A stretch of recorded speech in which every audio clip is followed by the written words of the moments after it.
The world woke up to an emergency broadcast that would change the course of history. A message flashed across television screens, radios, and social media accounts, creating an unprecedented wave of panic and disbelief.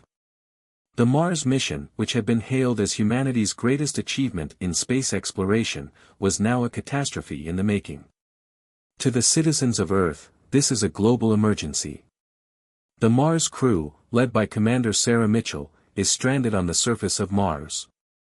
Their oxygen levels are dangerously low, and rescue is no longer an option through traditional means. The chilling announcement sent shockwaves across the world. The astronauts had been on Mars for months, pushing the limits of human endurance, but now their survival hung by a thread. They had tried everything. They had sealed off compromised sections of their habitat, rationed food and oxygen, and even attempted emergency repairs. But as the days passed, it became painfully clear, time was running out. The news outlets carried on reporting grim updates. There was no way to get to Mars quickly enough. NASA, the agency responsible for the mission, had already launched a rescue plan, but it would take months to reach the astronauts with the necessary supplies. The world watched, helpless, as the clock ticked down on the brave crew's lives. In the midst of this crisis, an unexpected message buzzed across the global media channels. It was a statement from none other than Elon Musk, the founder and CEO of SpaceX. "I have a plan. I will rescue them. I'll get to Mars faster than NASA can," the message said, bold and defiant. The internet exploded in reaction. Was this a publicity stunt? Could Musk really pull off something NASA said was impossible? The response was divided. Some were in awe of Musk's audacity, others were furious, accusing him of grandstanding in a moment of grave danger. But Musk wasn't known for following the rules.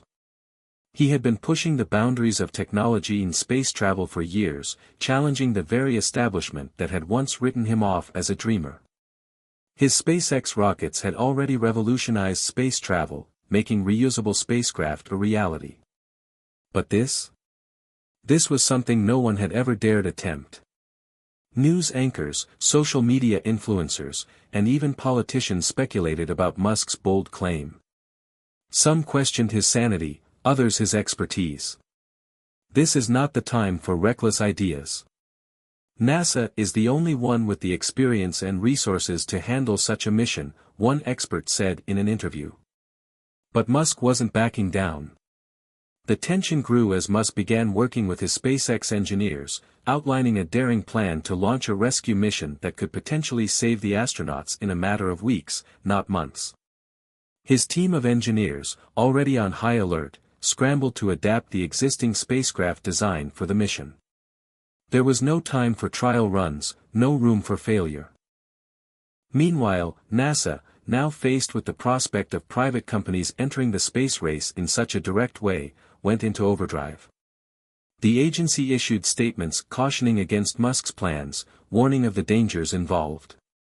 Dr. Thomas Rivers, the NASA administrator, spoke out publicly, declaring, "This mission is far too risky. Space travel is not a game. Musk's plan will endanger lives, not save them." The world watched, riveted. The question on everyone's mind was simple: was Musk a visionary hero, or a reckless billionaire playing with lives in a high-stakes game? The media circus intensified. People around the world debated on news forums and social media platforms. Some called Musk's defiance of NASA a symbol of innovation, a sign that private enterprises could rise to meet challenges where government organizations had failed. Others worried that his impulsive decisions would cost the astronauts their lives. At SpaceX headquarters, the atmosphere was one of controlled chaos. Engineers worked around the clock, refining Musk's plans. The stakes couldn't have been higher. SpaceX had never attempted anything like this before. There were no guarantees. There were no safety nets. Yet Musk had made up his mind. "I'm doing this," Musk told his team, his voice calm but unwavering. "I will bring them home." His decision wasn't just about the astronauts on Mars. For Musk, this mission was personal. It was about proving that innovation, not bureaucracy, could change the world. It was about showing that private companies could go beyond the limits set by governments and institutions. Musk had always believed that the future of humanity was in space, and this was his moment to prove it. As the launch date drew nearer, public pressure mounted. Supporters rallied behind Musk, some creating online petitions to support the mission. Others expressed doubt, wondering if Musk had truly thought through the dangers. Would he be able to reach Mars and back safely? And if he did, would the astronauts be able to survive the journey back home? The tension between Musk and NASA reached a boiling point when NASA officials called an emergency meeting to discuss the situation. Dr. Rivers, who had been vocal in his opposition to Musk's plans, argued that SpaceX's untested technology could end in disaster. We cannot allow a private company to bypass safety regulations. This mission is too important to be a publicity stunt, Rivers said in a stern tone, his face flushed with frustration. Musk, unfazed, responded with his signature calm demeanor, "I understand the risks, but I also understand that if we wait for the government to act, the astronauts will be dead before any of us can help them. I'm doing this. We're doing this." As the meeting ended, Musk walked out, leaving behind a trail of uncertainty and defiance.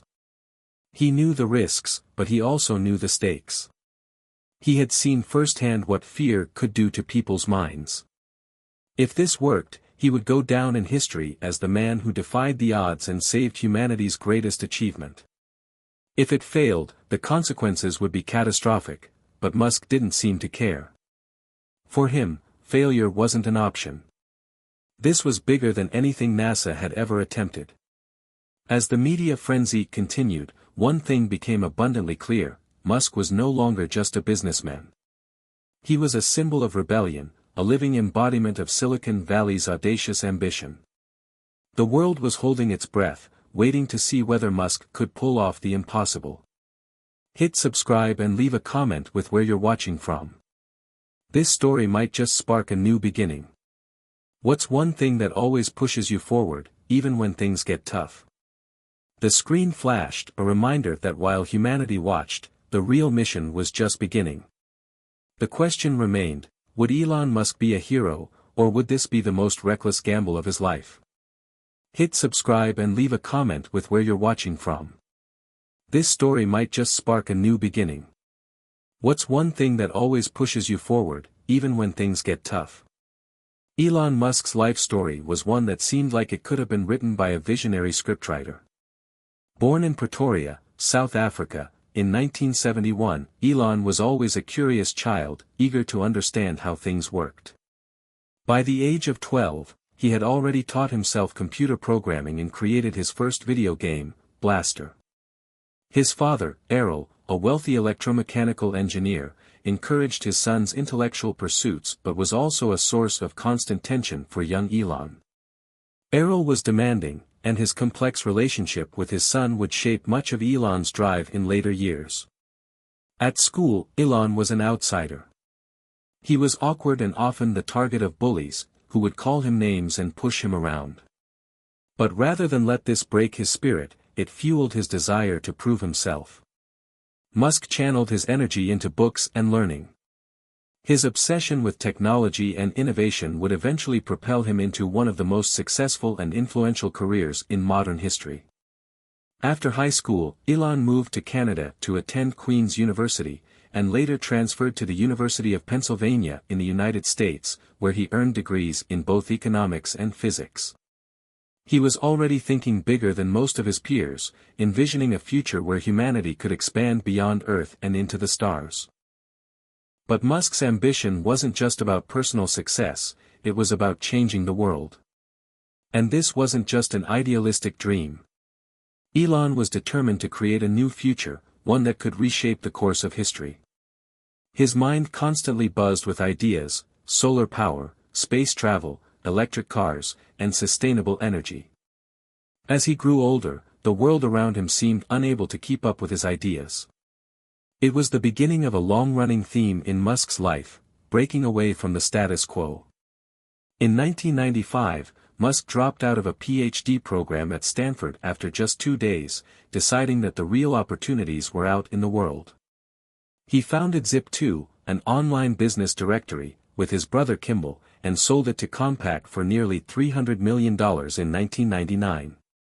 Musk used this money to start X.com, which would later become PayPal, revolutionizing online payments and eventually being sold to eBay for $1.5 billion. Despite his success in Silicon Valley, Musk felt that his ultimate destiny lay elsewhere, beyond the digital frontier. He turned his attention to space exploration, a field where he felt the possibilities were endless. It was the birth of SpaceX. SpaceX was born out of Musk's obsession with the idea that humanity needed to become a multiplanetary species. He knew that space exploration was the next frontier, and he wasn't content to leave it to governments. Musk saw opportunity where others saw only risks and obstacles. His vision for SpaceX wasn't just about building rockets, it was about making space travel accessible to the masses, reducing the cost of space exploration, and ultimately enabling human colonization of Mars. He believed that to ensure the survival of humanity, we had to escape the confines of Earth. SpaceX wasn't an immediate success. In fact, the company faced multiple failures, including the destruction of its first 3 rockets. But Musk never wavered. The failures only strengthened his resolve. He invested much of his personal fortune to keep SpaceX afloat, including nearly all of the proceeds from the PayPal sale. In 2008, just when things seemed most dire, SpaceX finally succeeded with the launch of the Falcon 1 rocket, making history as the first privately funded company to send a rocket into orbit. From that moment, Musk's reputation as a brilliant, albeit unconventional, innovator was solidified. Yet, even as his success grew, Musk's personal life remained turbulent. He had been married 3 times, twice to actress Tallulah Riley and once to author Justine Musk. The constant pressure of running multiple companies, combined with the demands of his personal life, took its toll on him. Musk was often described as a workaholic, pushing himself and his employees to their limits in pursuit of his ambitious goals. He had little time for socializing or hobbies, and even his family struggled to understand his all-consuming vision. Musk's relentless drive to reshape the future had earned him both admiration and criticism. He was a man of extremes, his vision of a future with electric cars, solar power, and space colonies was nothing short of inspiring, but his personality could be difficult to understand. He was driven by a need to prove people wrong, to prove that the impossible was possible, even if it meant sacrificing relationships or personal well-being along the way. Through it all, Musk's greatest passion remained SpaceX. He wanted to make space travel a reality for ordinary people. He wanted to see humanity become a multiplanetary species, to ensure that the human race could survive beyond the potential extinction events on Earth. To Musk, space exploration wasn't just a scientific endeavor, it was a moral imperative. However, as SpaceX grew more successful, the world also began to recognize that Musk's ambitions could have unforeseen consequences. As he pushed the boundaries of space travel, he also began to clash with the very institutions that had once been seen as the gatekeepers of space exploration. NASA, with its long-standing history and authority, was not impressed with Musk's unconventional methods. Though NASA had partnered with SpaceX on several occasions, there was a deep sense of unease within the agency. Could Musk's private company handle the responsibility of missions as critical as the one to Mars? And now, with the Mars mission stranded and Musk boldly stepping forward to rescue the astronauts, the entire world was questioning his motives. Was he the genius who could save humanity, or was he a reckless billionaire playing God?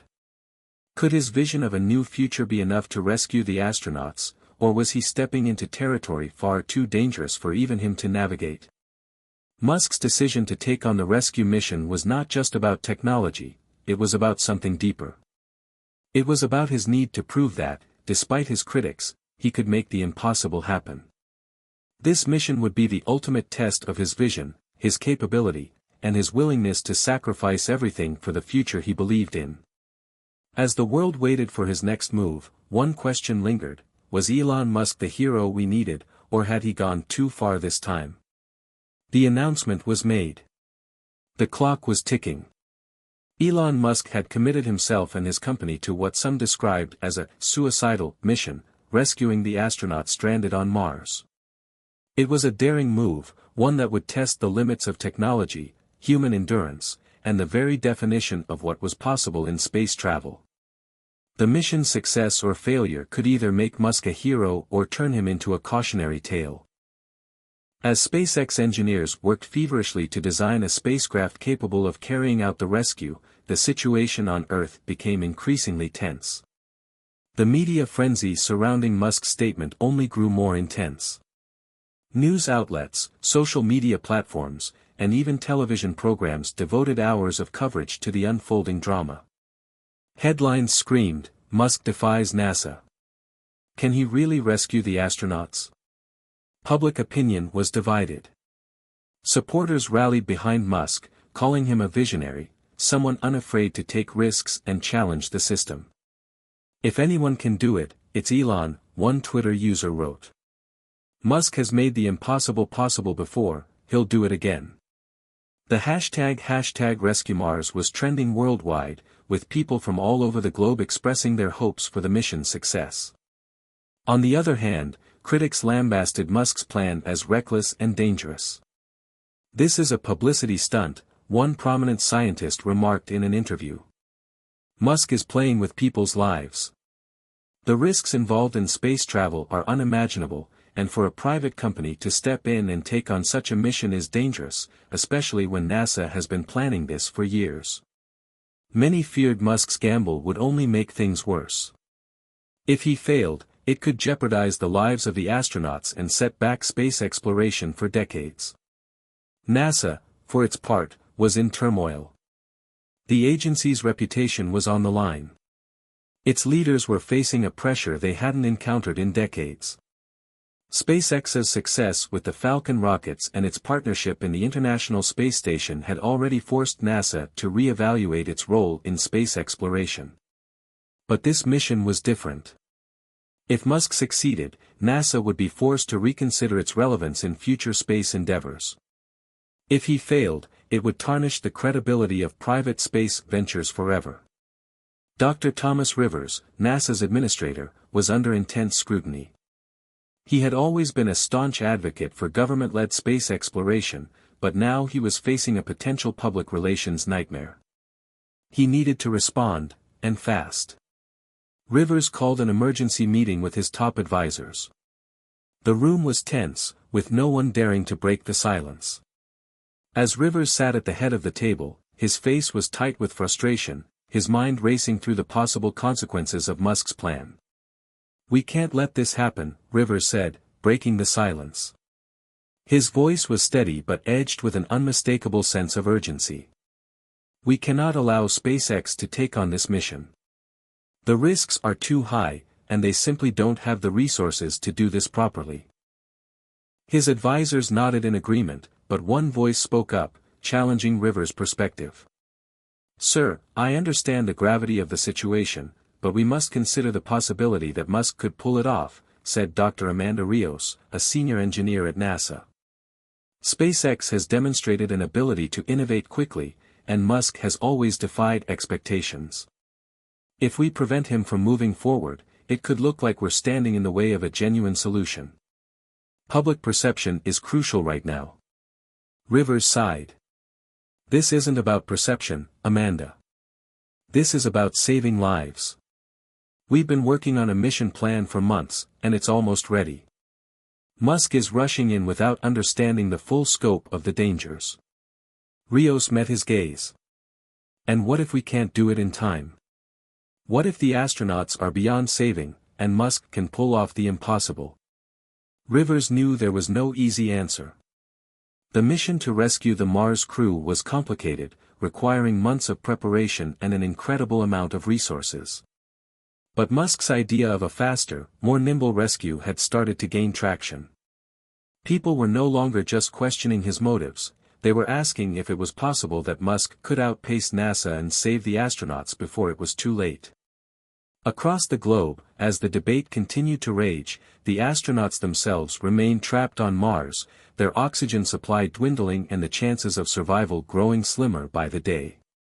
Commander Sarah Mitchell, the leader of the Mars mission, had kept in contact with Earth as much as possible.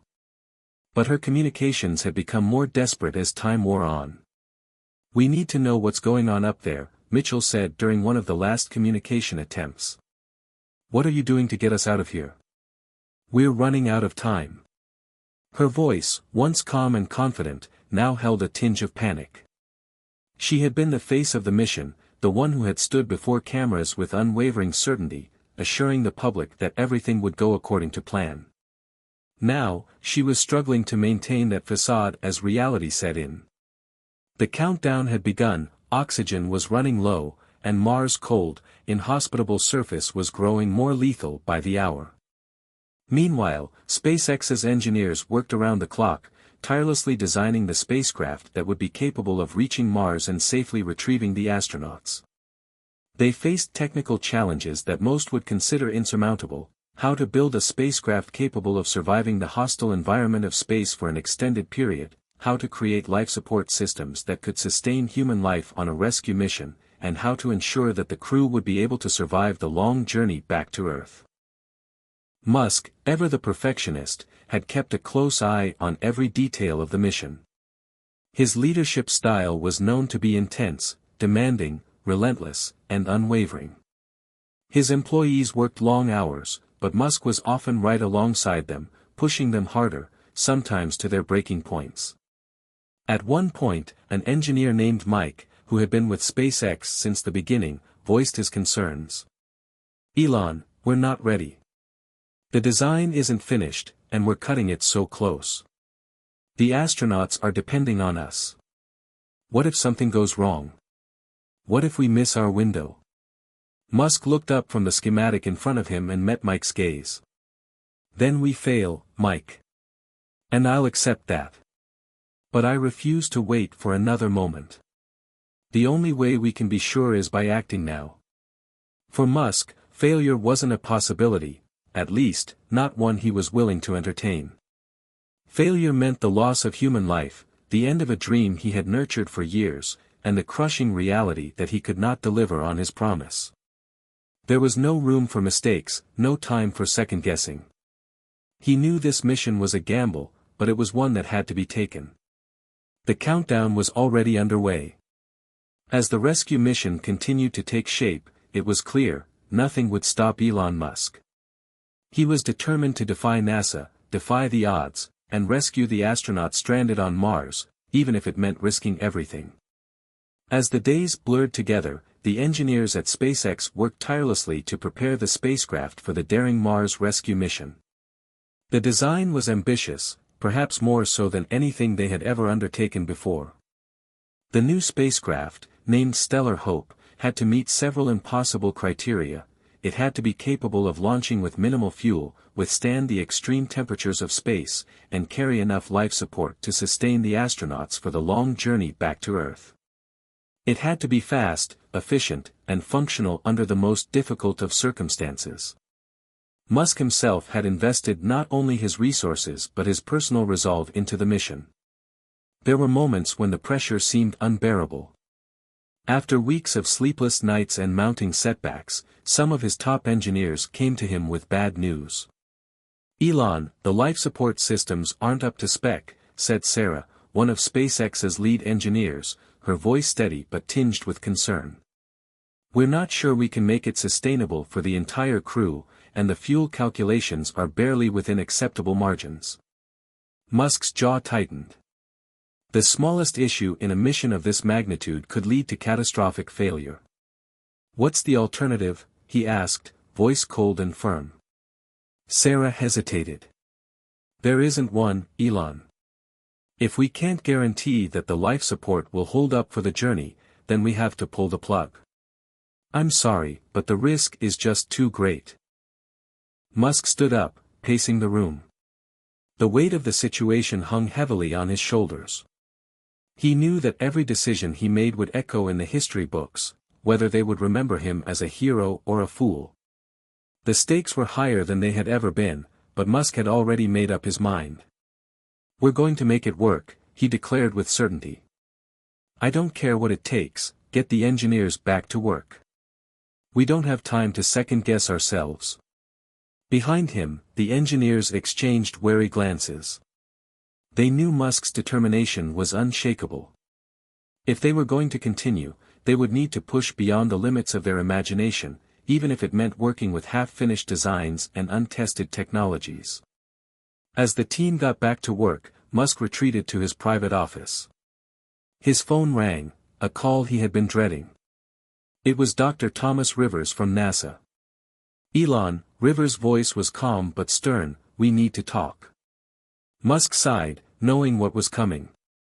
"I've told you my decision, Tom. This mission is going forward. I can't sit here while those astronauts die." Rivers paused before responding. "This isn't just about pride, Elon. This is about responsibility. You're talking about sending a spacecraft into Mars orbit with humans aboard. If something goes wrong, if they don't survive, you'll be held accountable, and so will I.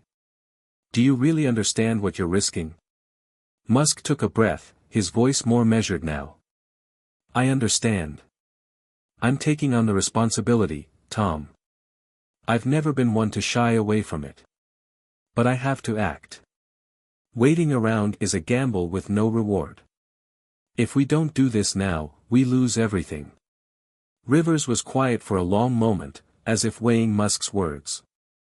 "I've always admired your ambition, Elon. But don't mistake that for a lack of caution. I can't stop you, but I'll say this, if anything goes wrong, you'll be facing more than just a failed mission. You'll be facing the wrath of the entire world." With that, the line went dead. Musk stood still for a moment, staring at the empty space in front of him. He wasn't the type to back down from challenges, especially not when lives were on the line. But as the mission grew closer, the weight of the responsibility began to settle in. In the next few weeks, his every move would be scrutinized.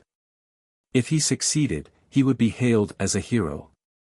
If he failed, the world would see him as reckless, a man who gambled with human lives for his own ambition. He returned to the SpaceX headquarters, where the Stellar Hope was nearing completion. Engineers were finalizing the life support systems, recalculating fuel consumption, and integrating new software to control the spacecraft's systems. Despite the tension, there was an undeniable sense of purpose in the air. The team was united by one common goal, to save the astronauts stranded on Mars. As the launch window approached, Musk took a few moments to reflect on his journey. He had spent his entire life chasing after the impossible, breaking barriers, pushing boundaries, and defying expectations. His dream of a multiplanetary future had started with a single question: why should humanity be confined to one planet? Now, as he stood on the verge of something monumental, he couldn't help but wonder if this mission was the final step in his long journey. The rescue of the astronauts wasn't just about saving lives.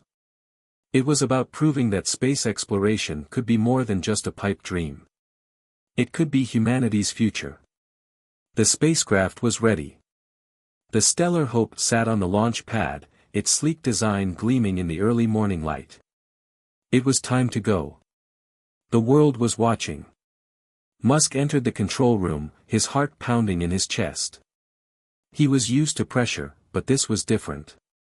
The weight of the mission was heavy, and there was no turning back now. He exchanged glances with his engineers, each one looking at him with a mixture of admiration and concern. "Are we ready?" Musk asked, his voice steady, though inside, the uncertainty gnawed at him. "Yes," one of the engineers replied. "The systems are green across the board. We're good to go." The countdown began. As the seconds ticked down, Musk felt the familiar rush of adrenaline, a sensation that had become part of him after years of groundbreaking launches. The Stellar Hope would carry him into uncharted territory, into the heart of space, where humanity's fate was hanging in the balance. 3, 2, 1, liftoff. The engines roared to life, and the Stellar Hope shot into the sky, piercing through the atmosphere with a speed that made the ground shake. Musk's heart raced as he watched the rocket climb higher, his mind focused on the task ahead. There would be no turning back now. The journey to Mars would take months. There would be challenges, dangers, and unknowns every step of the way. But as the stellar hope ascended into the vast unknown, Musk knew one thing for sure: this was the defining moment of his career. For better or worse, the world would soon know if he could truly deliver on his promise to rescue the stranded astronauts, or if he had pushed humanity too far. The journey to Mars was long, fraught with challenges Musk and his team had been anticipating but never truly prepared for. The stellar hope had successfully made it past Earth's atmosphere and into the deep expanse of space. But even as the ship's engines burned bright and the stars twinkled around them, the tension was palpable. Inside the command center, the mission was running like a well-oiled machine, at least on the surface. The engineers monitored the spacecraft's trajectory and systems, ensuring everything was functioning as it should. But Elon Musk, always restless and often intensely focused on the bigger picture, had his mind on the astronauts waiting on Mars. Time was running out for them, and for him, the pressure was mounting. As the days turned into weeks, Musk's usual sense of invincibility began to fray. It wasn't just the technical challenges of the spacecraft or the immense cost of the mission that weighed on him. It was the very real possibility that he might not be able to pull it off. That his own obsession with changing the future of space travel would end in failure. That those lives, those human beings stranded on Mars, would be lost. Elon sat in his private cabin aboard the Stellar Hope, staring out into the endless void of space. The windows of the spacecraft were dark, but his mind raced with 1,000 thoughts. He thought about the astronauts, Commander Sarah Mitchell, Dr. Daniel Foster, Lieutenant Mara Lee, and all the others. The brave souls who had volunteered to travel to Mars for what was supposed to be a historic mission but had turned into a nightmare. The thought of losing them filled him with a cold dread. They had become symbols of humanity's ambition, the dreamers who dared to venture where no one had gone before. He had promised the world that he would bring them home. Could he do it? Or would he fail them, and in doing so, fail the whole world? Elon wasn't the type to show vulnerability, but even he couldn't escape the enormity of what was at stake. The magnitude of the mission pressed down on his chest. As he lay there, unable to sleep, he thought of the days when he first started his journey into space exploration. The early days of SpaceX were filled with setbacks, the naysayers, the doubters, and yet, he had prevailed. But this mission was different. It was more personal. The crew aboard the spacecraft had been in constant communication with the Mars crew, sending updates on the progress of the mission and reassuring them that help was on the way. But as each communication became more desperate, the weight of responsibility grew heavier. Commander Mitchell's voice, once so calm and confident, was now tinged with a thin veil of panic. "Elon," Mitchell's voice came through the comms, her tone strained, "we don't have much time left. The oxygen levels are critically low, and our supplies are almost gone. You have to hurry." Her words echoed in Musk's mind, and his stomach tightened. He knew that the astronauts were running out of time. But he also knew that space wasn't kind to mistakes. Everything had to go according to plan. One small misstep could mean the end for them all. He stood up abruptly and walked toward the control center. His footsteps echoed in the empty hallways of the spacecraft, his mind swirling with thoughts of what he had promised and what he still had to accomplish. The spacecraft's trajectory was on course, but there were still so many unknowns. In the control room, the engineers worked silently, their faces illuminated by the glow of their screens. Musk approached Sarah, the lead engineer who had been his right hand throughout the mission. "Sarah, how are we looking?" he asked, his voice rough with exhaustion. "We're on track," she said, not looking up from the terminal in front of her. "But we're pushing the limits here. There's only so much more we can do with the fuel reserves. We'll need to make some adjustments if we're going to make it there and back." Elon's mind raced. The fuel reserves were a constant concern. They had calculated that they would have just enough fuel to reach Mars, retrieve the astronauts, and make the return trip. But any deviation from the plan, any miscalculation, could result in disaster. He walked to the back of the room, his mind spinning. He had always been good under pressure, but this time felt different. This wasn't just a matter of business or innovation. This was a mission to save lives. In the back of his mind, he could hear Commander Mitchell's voice again, "You have to hurry." The hours seemed to stretch on forever, the weight of the mission pressing down on everyone aboard the spacecraft. Musk found it hard to focus on anything other than the astronauts waiting on Mars, wondering if they were still alive, wondering if he could really make it in time. Then, just as the Stellar Hope was about to enter Mars orbit, disaster struck. The spacecraft's primary fuel tank began to malfunction. A loud alarm blared, echoing throughout the command center. Musk turned sharply, his heart skipping a beat as he rushed toward the main console. He could see the red warnings flashing across the screen, and his stomach sank. "Sarah," he shouted. "What's happening?" "It's the fuel regulator," she replied, her fingers flying across the keyboard. "It's malfunctioning. If we don't fix it in the next hour, we won't make it to Mars. We'll burn up before we can even reach the surface." Panic spread through the control room as engineers scrambled to troubleshoot the problem. Time was running out. Elon's mind raced as he thought through every possible solution. There was no time for testing or second-guessing, he had to act fast. "Can we reroute power from the auxiliary systems?"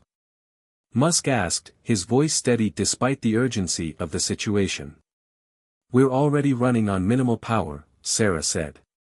"If we divert any more, we could risk losing all the systems." A cold chill ran through Elon's veins. The mission was on the verge of falling apart. "Do it," he said, his voice hard with resolve. "Divert the power. We have no other choice." Seconds felt like hours as the engineers worked quickly to implement the emergency measures. The room was silent except for the sound of keystrokes and the occasional hum of the spacecraft's engines. And then, after what felt like an eternity, Sarah's voice broke the silence. "We've done it," she said, her voice trembling with relief. "The power's been diverted. We'll make it." Elon stood there, his chest rising and falling with the weight of what had just transpired. They had averted disaster, but the mission was far from over. The hardest part was still ahead, landing on Mars, rescuing the astronauts, and getting them safely back to Earth. For a brief moment, Elon allowed himself a breath of relief. They had made it through one crisis. But in the back of his mind, he knew that the real test was just beginning. As the Stellar Hope descended toward Mars, the silence in the control room was deafening. The world was waiting. Would Musk's gamble pay off? Or would this be the moment where everything unraveled? The turning point had arrived. The Stellar Hope was descending toward the Martian surface, the red planet's barren, wind-swept terrain growing ever larger in the viewports. Inside the spacecraft, a suffocating silence had descended, broken only by the rhythmic hum of the engines and the occasional beeping of various instruments monitoring the descent. Musk stood at the helm, gripping the edge of the console, his mind racing with the weight of every decision that had led him here. They were nearing Mars, but the hardest part was still ahead. "Elon," Sarah's voice cracked through the tense quiet, "we're going to need to make a manual landing. The auto-landing sequence is too risky with the damaged fuel system." He took a deep breath, his face tight. The manual landing had never been part of the plan. The engineers had designed the Stellar Hope to land automatically using a complex array of sensors and AI systems. But those systems had been compromised after the fuel regulator malfunction. There was no room for error now. The pressure to save the astronauts who were stranded on Mars was overwhelming, and the idea of failing them in the final stretch was more than he could bear. "Understood," Musk replied, his voice low and steady, despite the growing anxiety in his chest. "Sarah, give me the controls." "I'll do it." For a moment, Sarah hesitated, her eyes locking onto his. There was trust in her gaze, but also a silent recognition of the risk. She knew the stakes, and she knew that Musk's track record of pulling off the impossible was both his strength and his burden. She handed over the controls. Musk took a seat at the console and began manually adjusting the trajectory. His hands moved quickly, pulling levers and pressing buttons with surgical precision. The engineers in the back of the room watched with bated breath, knowing that one wrong move could spell disaster. The spacecraft was now just miles from the Martian surface, and there was no going back. "Everything's in your hands now, Elon," Sarah said softly, her voice thick with concern. Musk's eyes never left the screen in front of him. The stellar Hope was beginning to shake as it entered the atmosphere, the friction of the thick Martian air forcing the vessel to fight against its descent. The heat shields glowed faintly in the dark void as they began to burn, protecting the craft from the intense heat. The comms came alive again, and for the first time in weeks, Musk heard the voice of Commander Sarah Mitchell crackle through the static. "Elon, can you hear me?" Mitchell's voice was hoarse, the strain of weeks of waiting evident in her tone. Musk gripped the controls harder, his knuckles turning white. "I hear you, Sarah. We're almost there. Hang tight." The distance between them was now measured in mere minutes. Every movement of the spacecraft had to be perfect, no more errors, no more miscalculations. The Martian surface loomed closer, and as Musk adjusted the thrusters to slow the descent, he could feel the heavy weight of the ship's momentum pushing against him. The tension in the control room grew thick. The engineers' eyes were glued to their screens, tracking the data as it streamed in from the craft. They were all holding their breath, their fingers hovering over the emergency override systems, ready to jump into action if anything went wrong. "Elon, you're getting too close to the surface." "Pull up," Sarah urged, her voice tight. Musk's heart hammered in his chest. The craft was almost within range of the landing zone, a designated flat patch on the planet's surface, close enough to the astronauts' habitat to make the rescue possible, but also an area riddled with small hills and scattered rocks that could damage the ship on impact. He adjusted the controls, carefully altering the trajectory, attempting to avoid the risks without compromising the speed of the descent. "Steady, steady," Musk muttered to himself, his concentration narrowing down to every subtle nuance of the craft's movements. Suddenly, the ship jolted, sending a shock through his body. The feedback was harsh. Musk quickly readjusted. "Damn it, we're too fast," his words were cut off by the deafening sound of metal groaning under pressure. "Elon!" Sarah cried, her voice tinged with panic. "You have to stabilize it now." In those final seconds, Musk's mind was flooded with flashes of his own doubts, his own fears. The voices of the engineers, the warnings, the endless calculations, everything ran together in a blur of adrenaline and urgency. Was he really prepared for this moment? Was this just another high-risk gamble that might cost them everything? "Not on my watch," he muttered under his breath, locking eyes with Sarah. His hands tightened on the controls. With a deep breath, Musk made a final correction. His fingers flew over the buttons, every movement a calculated risk, every adjustment a step closer to the surface. The Stellar Hope responded, slowly but surely, stabilizing its descent. The shaking subsided, and a calm sense of control returned. Then, with a final, violent jolt, the spacecraft hit the Martian ground, sending a shockwave through the hull. For a heart-stopping second, the entire crew held their breath as the engines burned through their last reserves of power, forcing the ship to land with a bone-rattling thud. "Touchdown!" Sarah exclaimed, her voice full of relief, though the tension hadn't entirely left her. "We're down. We made it." Musk slumped back in his seat, his chest heaving with the exertion of the landing. It had been a rough ride, but they were safe. For now. As the spacecraft's landing gear settled onto the dusty Martian surface, Musk allowed himself a fleeting moment of relief. They had made it. The astronauts were still alive. But the real test was yet to come. Commander Mitchell's voice came through the radio once more, her tone filled with equal parts gratitude and urgency. "We're here. But we're not out of the woods yet, Elon. We still need your help. Our oxygen supply is nearly exhausted. We're running out of time." Musk's resolve hardened again. They weren't out of danger. Not by a long shot. This was only the beginning. The hardest part was still ahead, getting the astronauts to safety and returning to Earth. And no matter what it took, he wasn't about to let them down now. "Hang on, Sarah. I'll be there soon," Musk replied, his voice steady despite the overwhelming pressure. "We're not just going to get you home. We're going to get you home safe."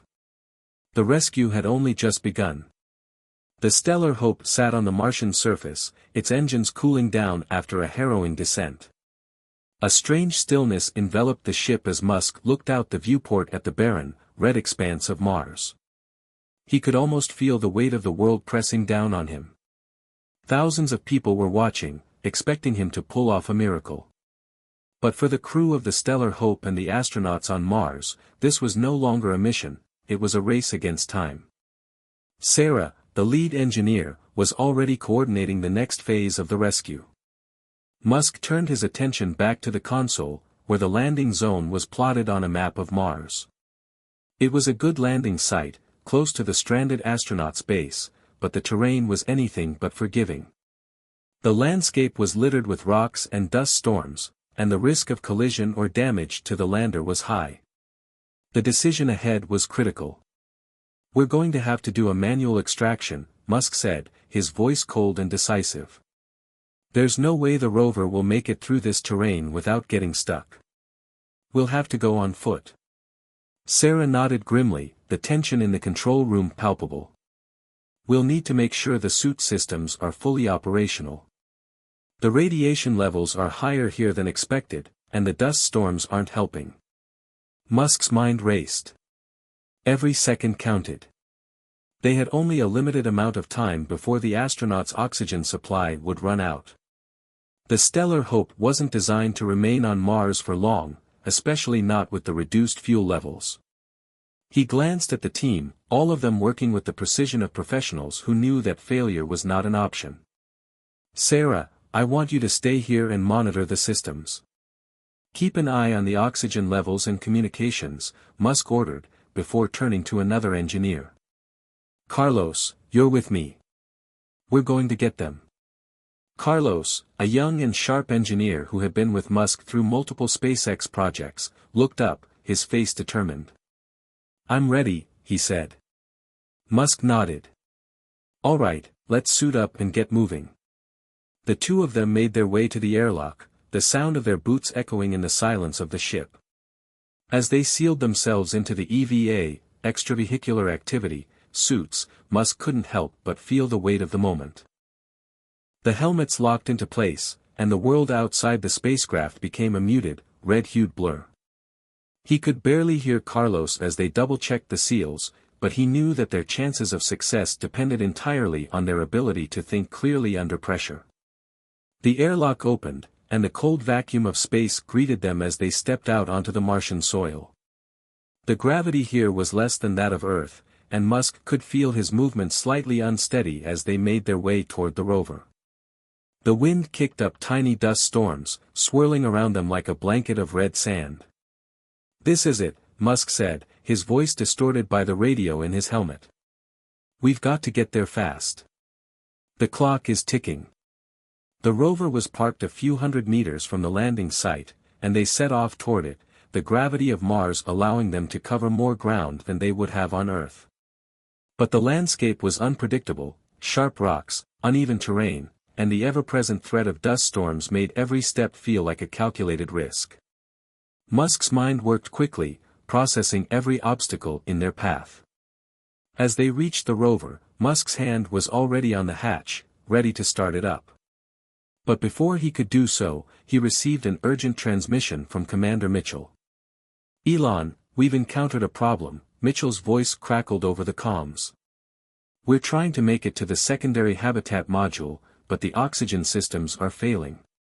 We can't make it on foot much longer. Musk's pulse quickened. He looked over at Carlos, who was already starting the rover. The sound of the engines hummed as the rover powered up. "Copy that, Commander," Musk replied. "We're on our way.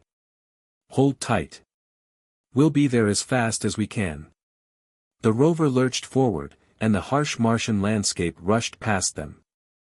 Musk gripped the side of the rover, his heart pounding in his chest as the horizon grew closer. Every bump on the rocky surface jarred them, but they pushed on. In the distance, the habitat module where the astronauts were waiting came into view, small, fragile looking against the vast expanse of red dirt and rock. The closer they got, the more Musk felt the crushing weight of responsibility.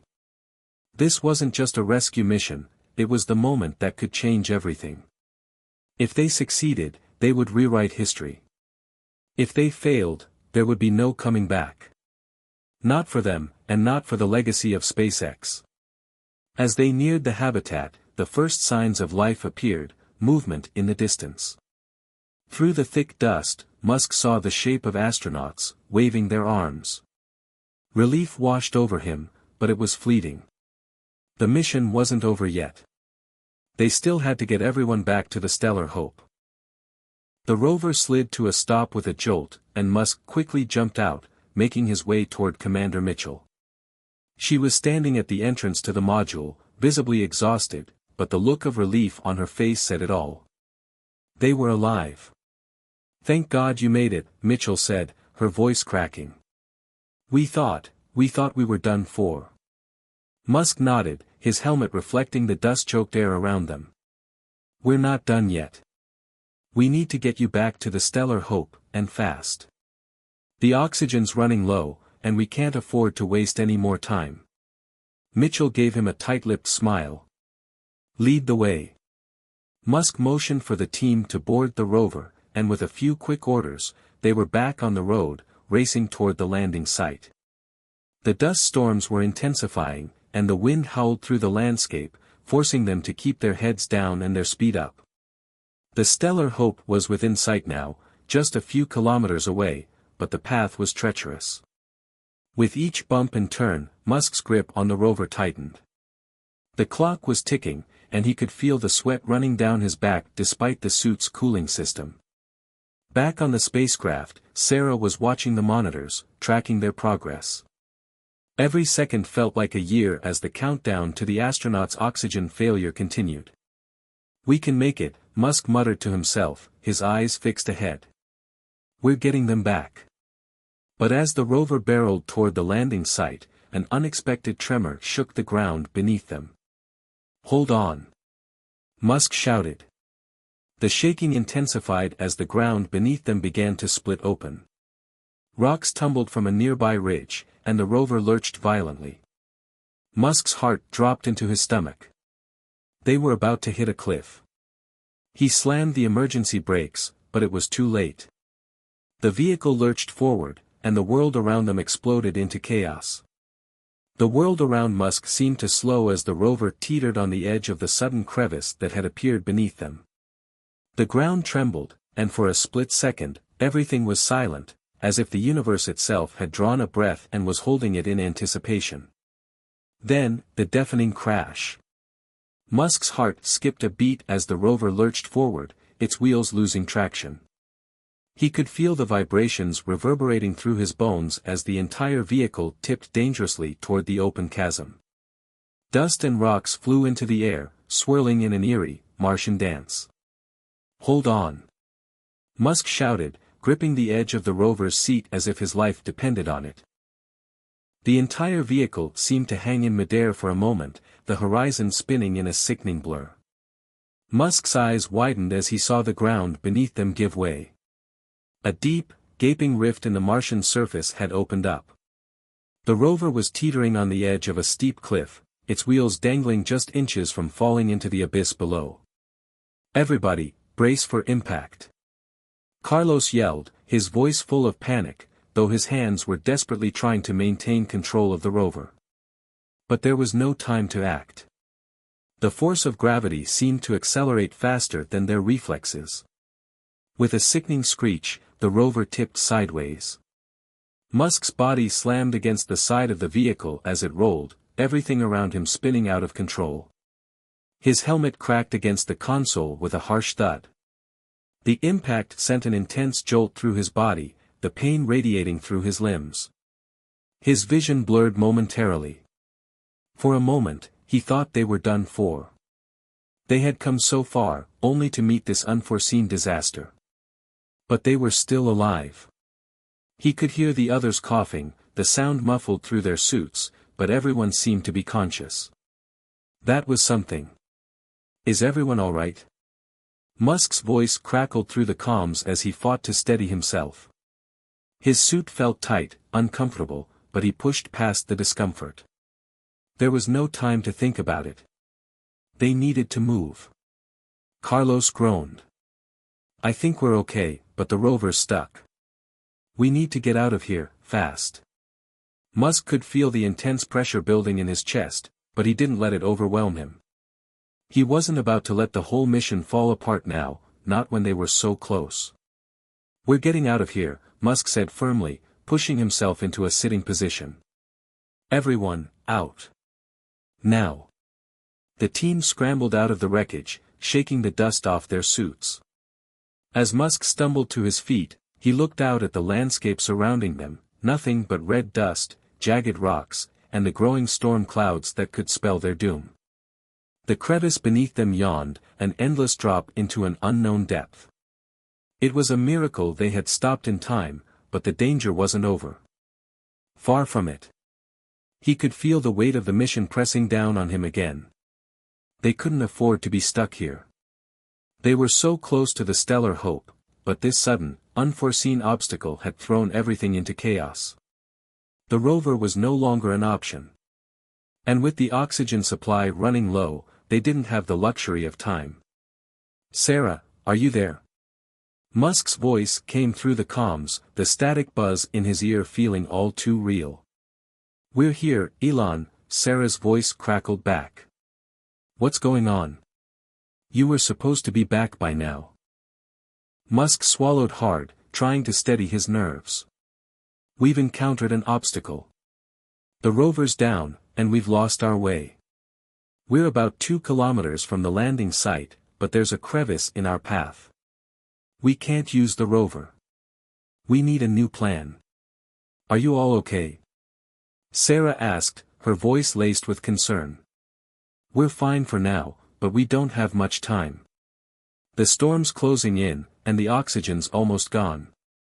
We need a way to get across this chasm. Sarah paused for a moment before responding, her voice tight with urgency. Understood. We'll send a drone to guide you. But listen to me carefully, Elon. The winds are picking up. If you don't find shelter soon, you won't survive the storm. Musk's heart sank. They had made it this far, only to be faced with yet another threat. The storm was coming fast, and it would be unlike anything they had encountered on the entire mission. Copy that, Musk said, trying to mask the tension in his voice. We'll make it. He turned to Carlos and the others, his eyes locking with each of theirs. We're going to have to cross on foot. Carlos nodded. We don't have a choice. The ground shook again, this time more violently. The distant rumble of a dust storm filled the air, and Musk could see the horizon darken, the winds picking up speed. They had to move, or they'd be swallowed by the storm before they even got close to the stellar hope. Without another word, Musk took the lead. They made their way toward the edge of the crevice, carefully navigating the rocky, unstable ground. The storm was starting to whip through the air, the dust stinging his face like sandpaper. Musk's mind was laser-focused. Each step felt like an eternity. The wind was so strong that it felt as if the planet itself was fighting against them. Stay close, Musk shouted, his voice barely audible over the howling winds. We've got this. He moved with urgency, his body aching, but he knew they had no other option. They couldn't turn back. Not now. After what felt like hours, they reached the far side of the crevice. Musk paused for a moment, surveying the next obstacle ahead. The storm was now a full-blown dust tornado, swirling in the distance, with violent gusts threatening to knock them off their feet. But they couldn't stop. Not yet. Almost there, Musk said through gritted teeth. Stay focused. They pushed forward, inching closer to the stellar hope with every agonizing step. The storm was on their heels, but Musk couldn't afford to let fear take hold. They were so close. They had come too far to stop now. And then, in the midst of the chaos, the faintest outline of the ship appeared on the horizon, barely visible through the storm. We're almost there. Carlos shouted, his voice cracking with relief. But the storm was closing in faster than they could have anticipated. Musk's heart pounded as the winds picked up, the dust swirling in every direction. There was no time to stop. They had to make it to the ship, before it was too late. The storm was now a monstrous force, a swirling vortex of dust and debris, racing across the Martian landscape with brutal speed. Musk's heart pounded in his chest as he and his team pushed forward, every step becoming a battle against the ferocious winds that threatened to pull them apart. The stellar hope was visible now, but it might as well have been a mirage, barely distinguishable against the swirling red haze of the Martian atmosphere. Keep moving. Musk shouted, his voice almost drowned out by the howling winds that whistled in their helmets.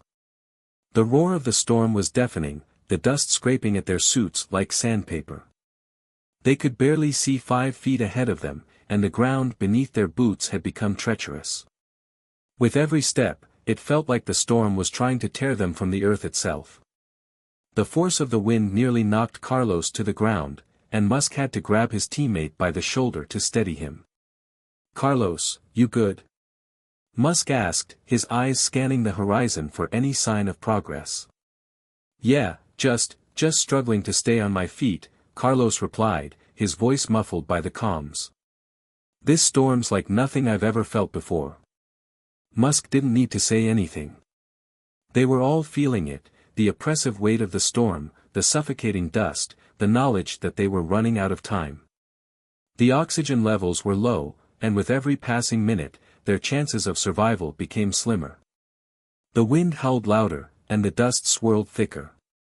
Musk's mind raced. The stellar hope was still a few hundred meters away, and the storm was intensifying, showing no signs of letting up. It wasn't just the dust they had to worry about, the storm could easily knock them off course, or worse, knock them out cold. The storm's intensity was a reminder of how small they were on this distant planet, at the mercy of forces far greater than themselves. Sarah, status on the landing pad? Musk said through his comms, his words coming out in short bursts, fighting against the wind. Just hang on, Elon. Sarah's voice crackled back. We've got the landing pad ready, but with these winds, it's going to be tricky. You need to get here fast. Musk cursed under his breath. They were as close as they'd ever been, but this storm was determined to thwart their every step. The stellar hope might as well have been 1,000 miles away for how far the storm had driven them from their goal. Suddenly, the wind gusted, and Musk was nearly knocked off balance, his suit spinning wildly as he tried to regain control. He squinted into the storm, trying to focus on the faint shape of the spacecraft on the horizon. It seemed to grow even more distant with every passing second, swallowed by the Martian tempest. Keep your heads down. Musk shouted to the team, his voice barely making it through the static. We can make it. Just focus on the ship. They continued, step by excruciating step, fighting the wind with every ounce of strength they had. The dust storm felt like it was tearing through their bodies, trying to strip them of their resolve. Musk could feel his lungs straining in the thinning atmosphere, the cold chill of fear creeping in. But he couldn't let it consume him. He couldn't afford to break now. Carlos stumbled again, his face etched with exhaustion and desperation. Elon. I don't think we're gonna make it. Musk's heart ached as he heard the doubt in his voice. They were all tired, too tired. But Musk couldn't afford to let that thought settle. They had to make it. Don't say that, Carlos. Musk snapped, his voice sharper than he intended. We will make it. We've come too far to stop now. Carlos straightened, nodding grimly. Right, right. Just, don't stop moving. They pressed on, step by agonizing step, until finally, the shadow of the stellar hope loomed larger ahead. Musk could feel the surge of adrenaline as they drew closer. The craft was battered by the storm, its sleek form swaying slightly in the violent winds, but it was still there. It was still standing. But as they neared, Musk could see something else. The ground around the landing pad was shifting, as if it was about to break apart. The storm had taken its toll on the landscape, and the once stable area was now a sea of unstable dust and rubble. They would have to make the final push under dangerous circumstances. Sarah, we need to adjust the landing position. Musk shouted into his comms, his words cutting through the chaotic noise of the storm. The pad's unstable. We can't land here. There was a long pause on the other end of the comms, followed by a crackling voice. Understood, Elon. We're rerouting. Stay safe, and get to the new location ASAP. Musk nodded, his heart hammering in his chest. They had to move, fast. As he glanced over at the rest of the team, he could see the fatigue written on their faces, but they were still moving, still fighting to get to safety. We're going to make it, Musk whispered to himself, more as a reminder than anything else. The last stretch was the hardest. The wind howled with unrelenting fury, and the dust seemed to cling to their suits like a heavy, suffocating blanket. Musk felt his strength flagging, but he couldn't let up. Not now. Then, suddenly, they were there, at the edge of the landing site.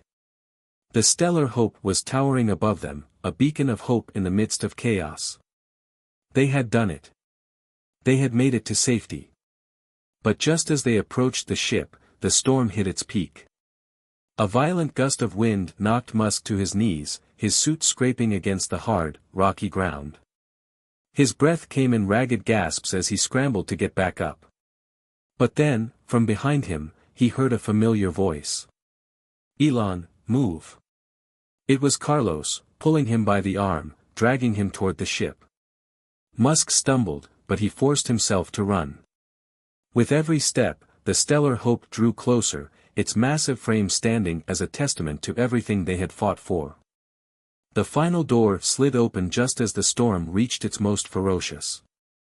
The crew rushed inside, panting heavily as the door sealed behind them. The ship rocked, but they were safe. Musk collapsed to the floor, his chest heaving with exhaustion and relief. They had done it. They had survived. And now, they were headed home. But even as they caught their breath, Musk's thoughts turned to the bigger picture. This was just the beginning.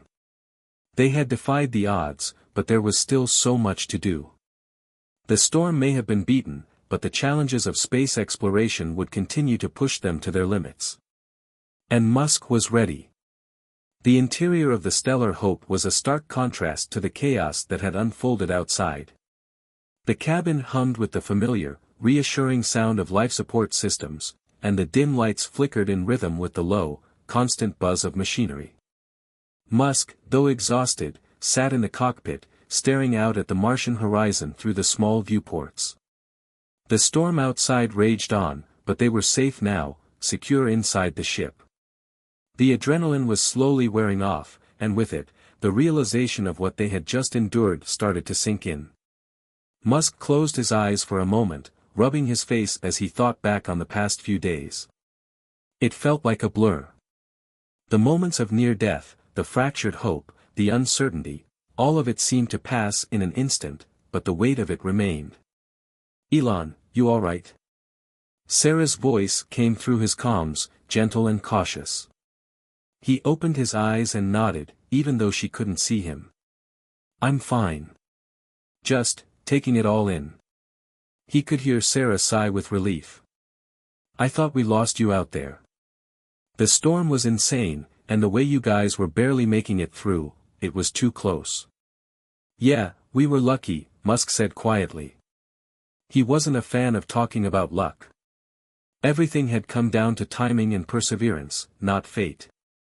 But even so, there was no denying the fact that they had come through something they shouldn't have. "We all did good," Sarah replied, her voice firm now. "We're alive, and we made it." Musk nodded. "We made it. But the real test is still ahead of us. We've only scratched the surface of what's next." There was a brief silence before Sarah spoke again, more somber now. "You're thinking about the mission, aren't you? About the rest of the crew, about getting back to Earth?" He exhaled slowly. "Yeah. I am. We've been pushed to the brink already, and that was just one obstacle. There's so much we don't know. So much we have to prepare for." Sarah's voice softened. "But we're in this together. And right now, that's all that matters. We made it through this, together. And we'll keep going. We don't quit."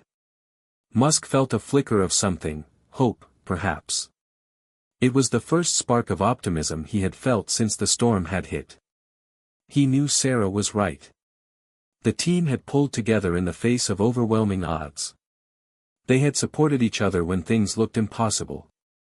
The storm raged on outside, but inside the ship, there was a moment of peace. Musk turned to face the rest of the crew, who were now gathered in the central area of the ship. Their faces were tired, their suits caked with red dust, but they were all alive. All of them. Carlos approached him first, wiping his brow, and gave Musk a tired grin. "You know, I thought for sure that was it. But you kept us going. That's what you do, isn't it?" Musk returned the grin, though it felt hollow. "I didn't do it alone. You all held on. That's what got us through." "True," Carlos admitted, looking over at the others. "We made it because we stuck together.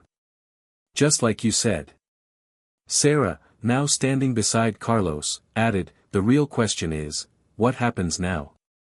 We've got a lot of fuel and supplies left, but if we don't make a move soon, we'll be stranded here for weeks. We need to get back on track." Musk nodded, feeling the weight of that reality settling in. The ship had suffered some damage in the storm, but it was still functioning. They could still make the journey home. But there were decisions to be made, difficult ones. The primary issue was the journey back. They had lost precious time when the storm hit. The longer they stayed on Mars, the harder it would be to get back. But Musk had one thing in his favor: time was the one thing he had learned to manage well. "All right," Musk said, standing and addressing the group. "Here's what we're going to do. We're not going to rush things. We need to make sure everything is functioning properly before we try to lift off. We'll assess the ship's damage, check the supplies, and get ready for the return trip. Once we're set, we'll make the jump home." Carlos raised an eyebrow. "You're not thinking of pushing it, are you? I mean, we barely made it through the storm. If there's another one out there, I'm not taking any unnecessary risks," Musk interrupted, his tone firm. "But I know that if we sit here, we're wasting valuable time. The storm won't last forever, but our window for getting back to Earth is closing." There was a brief silence as the crew absorbed his words. Then Sarah spoke up again, her voice calm. "I trust you, Elon. We'll get it done." Carlos nodded. "We'll do whatever it takes." Musk allowed himself a small, fleeting smile. There was something about this group of people, this team, that made him believe they could do the impossible. They had made it through the storm. They would make it home. He turned to the control panel, ready to get back to work. "All right, let's start with the damage report. We'll do this step by step." The crew fell into action, moving methodically through the ship, checking systems, recalibrating sensors, and doing everything they could to ensure their journey back would be as smooth as possible. There was no room for mistakes. Not anymore. Hours passed as they worked, the ship slowly coming back to life as systems were restored. Outside, the storm subsided, and the Martian landscape stretched out, eerily still under the crimson sky. The worst of the storm had passed, but the hardest part of the mission was far from over. Musk stared out the viewport once more, his mind racing with the challenges ahead. The return to Earth wouldn't be easy. They still had to fight their way through space, deal with the physical and psychological toll of their journey, and find a way to bring their story to the world, a story that would change everything. But right now, in this moment, the most important thing was that they had survived. They had made it through. And whatever came next, Musk was ready. Hit subscribe and leave a comment with where you're watching from. This story might just spark a new beginning. What's one thing that always pushes you forward, even when things get tough? The stillness of space felt like a cold embrace, offering no comfort, only the vast, endless unknown.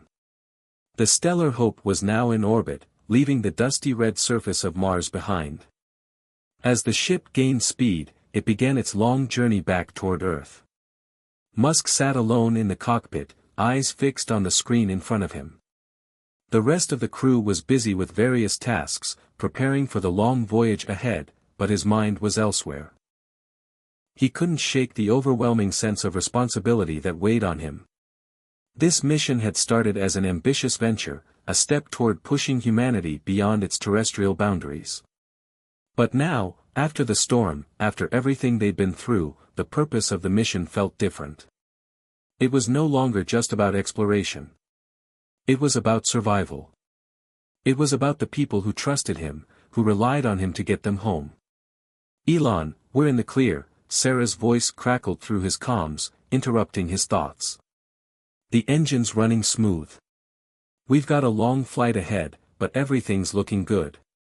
He allowed himself a brief sigh of relief. Good. Let's just make sure we stay on track. I don't want any surprises. I hear you, Sarah responded. We'll keep things tight. The crew's already working on system diagnostics. We're in good shape. Musk turned his attention back to the screen, where the ship's trajectory was mapped out. Earth seemed so distant now, like a faint glow on the edge of their solar system. The journey would take several months, but the biggest challenge was not the distance, it was the unknowns that lay ahead. With the storm behind them, they could finally focus on the real risk, what dangers they might encounter during the long trip home. The silence in the cockpit was overwhelming. Musk had always been a man who thrived on action, on problem-solving in real time. But now, there was nothing to do but wait. The rest of the crew was moving in a rhythm, like clockwork. Sarah was checking the ship's systems, Carlos was organizing their limited food supply, and the rest of the team was doing what they could to stay busy, to keep their minds off the journey's isolation. Musk thought about the people back on Earth. The world had watched their mission with a mixture of awe and skepticism. Some believed in the dream of interplanetary travel. Others doubted it would ever be possible. Now, they were living proof that humanity could reach out and touch the stars, even if it came at a terrible cost. But as far as the world knew, the storm had been a minor setback, nothing more than an inconvenience. What would the world think when they returned? Would they see them as heroes? Or would they view the mission as a failure, a dangerous folly that should have never been attempted?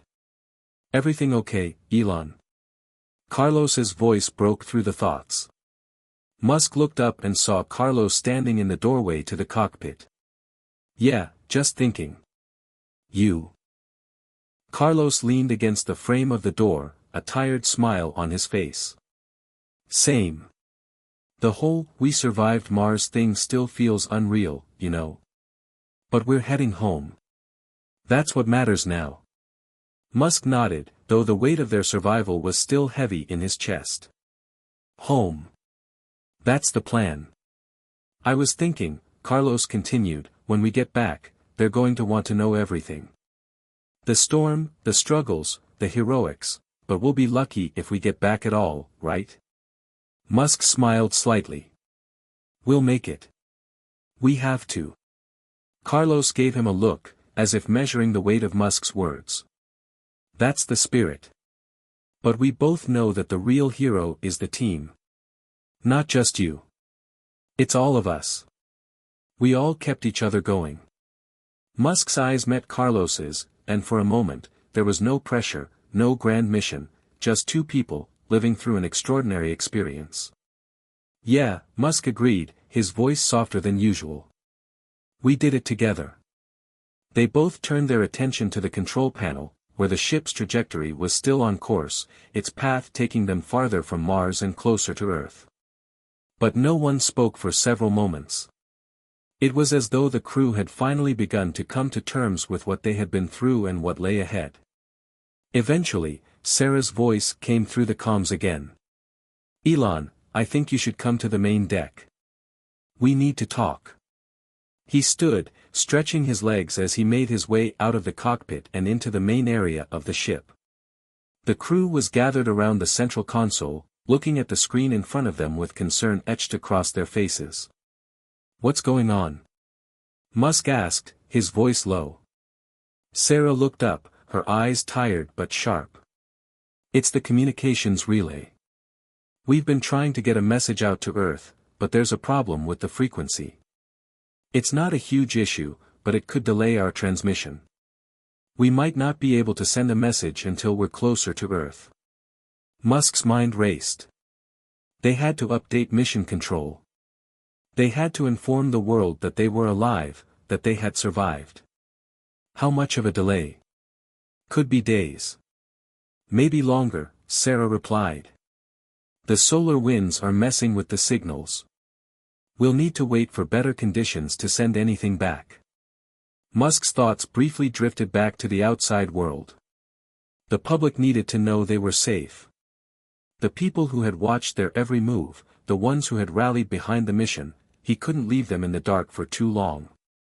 The last thing he wanted was for the world to think they had failed or worse, disappeared. We'll deal with it, Musk said finally. We'll make it work. Just keep the systems in check, and we'll figure out how to handle the communication delay. We've got it, Sarah confirmed. We'll get there. Together. Musk turned to the rest of the crew, meeting their eyes one by one. Each face reflected the same exhaustion, but also a quiet determination. They had come this far, and they weren't about to stop now. Together, they had fought against impossible odds. Together, they would make it back home. As Musk returned to his seat in the cockpit, he felt the weight of their journey ahead. The challenge wasn't over. The risks of deep space travel were still very real, and the path back to Earth was filled with uncertainty.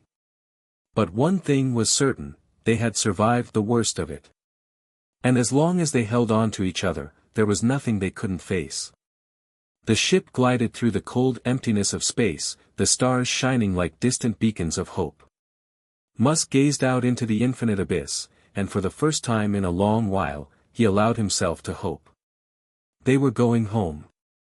Days turned into weeks, and the stellar hope sailed deeper into the void. The initial relief of surviving the storm had worn off, replaced by the slow, grinding reality of their journey home. The ship's systems were stable, but the isolation of deep space was something none of them had truly prepared for. The silence, the vast emptiness stretching out beyond their ship, it was both peaceful and unsettling. Musk sat once again in the cockpit, staring at the faint, distant glow of Earth. The blue and green planet was so small now, just a speck on the edge of the void. The journey home was still long, but the planet that had given birth to him, the place he had fought so hard to reach for so many years, now seemed impossibly far away. His thoughts kept drifting back to the storm, the ferocity of it, how close they had come to disaster. Even now, as the ship coasted through space, it seemed like the kind of thing that might haunt their memories forever. They had pushed the boundaries of space exploration, and yet, they had been humbled by the raw power of nature. It was a reminder that, no matter how advanced humanity became, space was still a force beyond their control. Everything's running fine, Sarah's voice came through the comms, snapping him out of his thoughts. We're making good progress. Still a few minor tweaks to the systems, but nothing we can't handle. Musk nodded but didn't reply immediately. Instead, he glanced at the control panels, checking the ship's diagnostics once more. They were on course, but there was something nagging at him, a sense that they were heading into the unknown in a way that went beyond just distance. They were traversing an uncharted part of space, with no guarantees of what lay ahead. Good. Let me know if anything changes, he said finally, turning back to his seat. Just then, Carlos walked in, looking unusually somber. Hey, Elon, got a minute? Musk turned in his seat, raising an eyebrow. What's up? Carlos hesitated for a moment before answering. I was going through some of the mission logs, and I noticed something odd. We've been making great progress, but there's a slight fluctuation in the ship's energy consumption, nothing huge, but it's there. Could be a problem with the engine or power grid, something we haven't caught yet. Musk's heart skipped a beat. A problem with the energy systems? That wasn't something they could ignore. Without enough power, they could be stranded in space, cut off from communication, unable to make the journey home. Did you run diagnostics? Musk asked, his voice tense. Carlos nodded. Yeah, but the readings are inconsistent. Sometimes everything looks fine, and other times, there's a small dip in power output. I'm not sure what's causing it. Musk stood and walked over to the control panel, his mind racing. A malfunction now could jeopardize everything. The crew's survival was already a fragile thing, and the idea of being trapped out here, cut off from help, was terrifying. We'll need to check everything, starting with the fuel cells, Musk said, turning to Carlos. If the energy consumption's fluctuating, that means something's drawing more power than it should. I'll get on it, Carlos replied, already pulling up data on the nearest console. Musk felt a tightening in his chest. The quiet, steady hum of the ship that had once been comforting now seemed ominous, like the calm before a storm. The danger wasn't over. They hadn't made it back yet. Sarah's voice interrupted his thoughts. Elon, you might want to see this. The power grid's showing more irregularities, more than we initially thought. Musk's pulse quickened. On my way. He made his way to the control room, where Sarah and Carlos were already deep in discussion, looking over the readings on their screens. The flickering power levels were impossible to ignore now. There was a definite problem, one that they couldn't afford to ignore. The energy system seems to be drawing from the auxiliary reserves, Sarah said, pointing to the screen. But there's a mismatch. The auxiliary power isn't supposed to be used unless the main power grid fails. We've got a serious imbalance. Musk studied the readings, his mind working furiously. If the auxiliary power is draining faster than the main power supply, we're going to run out of energy much sooner than we anticipated. Carlos spoke up. I've traced the issue to the propulsion system. It's taking more power than expected. Musk felt the weight of the situation. If the propulsion system was draining energy at an accelerated rate, they would run out of fuel long before they could reach Earth. The only other option would be to find a way to reduce power usage drastically, but that would mean giving up essential systems, life support, communications, and navigation. And even if they did that, they'd be cutting it too close to make it back in time. We need to fix this, and fast, Musk said, his voice low but urgent. I don't care if it's a minor glitch or a critical malfunction, we need to stabilize the system before we run out of power. The crew sprang into action, working quickly to troubleshoot every possible cause.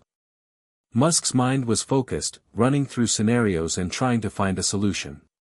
He could feel the weight of their dependence on him growing heavier with each passing minute. But this wasn't just about him. It was about all of them, and their lives were now tethered to the fragile technology they had built. As the hours ticked by, the team managed to isolate the problem, a malfunction in one of the ship's power conduits. It wasn't catastrophic, but if left unchecked, it could drain the ship's reserves much faster than expected. Fortunately, they had the tools and knowledge to fix it. With every passing moment, the sense of relief in the air grew. The ship's systems were stabilizing, and they were no longer in imminent danger of a power failure. Musk allowed himself a moment of quiet relief. "Good work, everyone. Let's get this back online." But as he stepped back from the control panel, he knew that this was only the beginning. They had fixed one problem, but the journey ahead was filled with unknowns. Space was full of surprises, and they had only just begun their long voyage home. The crew settled into a more familiar rhythm, but the uncertainty of deep space still hung over them. As Musk stared out the viewport, watching the stars glimmer like distant promises, he couldn't help but wonder what else lay ahead. There were still many challenges to overcome, dangers they couldn't even fathom yet. But one thing was clear: they were a team, and together, they would face whatever came next. The days continued to blur into one another as the stellar hope drifted farther into the unknown. The space around them was an endless sea of black, punctuated only by distant stars and the faint glow of their navigation lights. Every shift of the crew felt like a ripple in the vastness of space, yet there was always a sense of quiet intensity between them. The malfunction had been repaired, but the reality of their situation had become impossible to ignore. Every member of the crew was aware of the fragility of their journey. Each moment was a step closer to home, but the dangers of deep space remained an ever-present specter. For Elon Musk, the pressure of leadership was beginning to feel suffocating. The crew relied on him, not just for the mission, but for the hope that they would make it home. He could see it in their eyes, every one of them trusted him, and he was carrying that weight on his shoulders. But now, it wasn't just the technical challenges that kept him awake at night. The isolation was starting to take its toll. Being so far from Earth, from the familiar, was an unspoken strain. The long stretches of silence were broken only by the hum of the ship's systems and the occasional voice of the crew member checking in. Each conversation, while functional, only served as a reminder of their solitude in the dark expanse of space. Sarah walked into the cockpit one evening, her face drawn and tired. "Elon, we need to talk." He turned his chair to face her, raising an eyebrow. "What's going on?" "It's the crew," Sarah said quietly, leaning against the doorframe. "We've been cooped up in here for months. Everyone's doing their best to keep spirits high, but the isolation is getting to them. They're starting to crack under the pressure." Musk rubbed his temples. He had suspected as much. Despite their best efforts to stay busy, the reality of the journey was starting to sink in. In the silence of space, every flaw, every weakness felt magnified. "What can we do about it?" Sarah hesitated before speaking again. "I think we need a break. Something to keep morale up. We're facing months more of isolation, and if we don't do something soon, we might lose more than just power. We might lose our unity." Musk thought for a moment, the weight of responsibility pressing heavily on him. "You're right. A good team can get through anything, but only if they feel connected, if they believe in the mission. We can't afford to lose that now." He thought of the journey ahead. Mars was already a memory. Earth felt like a far-off dream. But if they were going to make it back, they needed to keep their focus sharp. They couldn't let the darkness of space swallow them whole. "I'll talk to the team," Musk said finally. "We'll figure something out. Maybe a group activity. Something to break the monotony." The next day, he gathered the crew in the main lounge. The atmosphere was subdued. Even the usual banter was missing. The space was filled with soft murmurs as the crew members took their seats, looking tired and distant. Musk stood at the front, feeling the weight of the moment. "Look, I know it's been tough. We've been out here for a long time now, and it feels like we're a long way from home. But we've made it this far, and that's something. We've overcome challenges that most people couldn't even imagine. And we'll keep doing that. Together."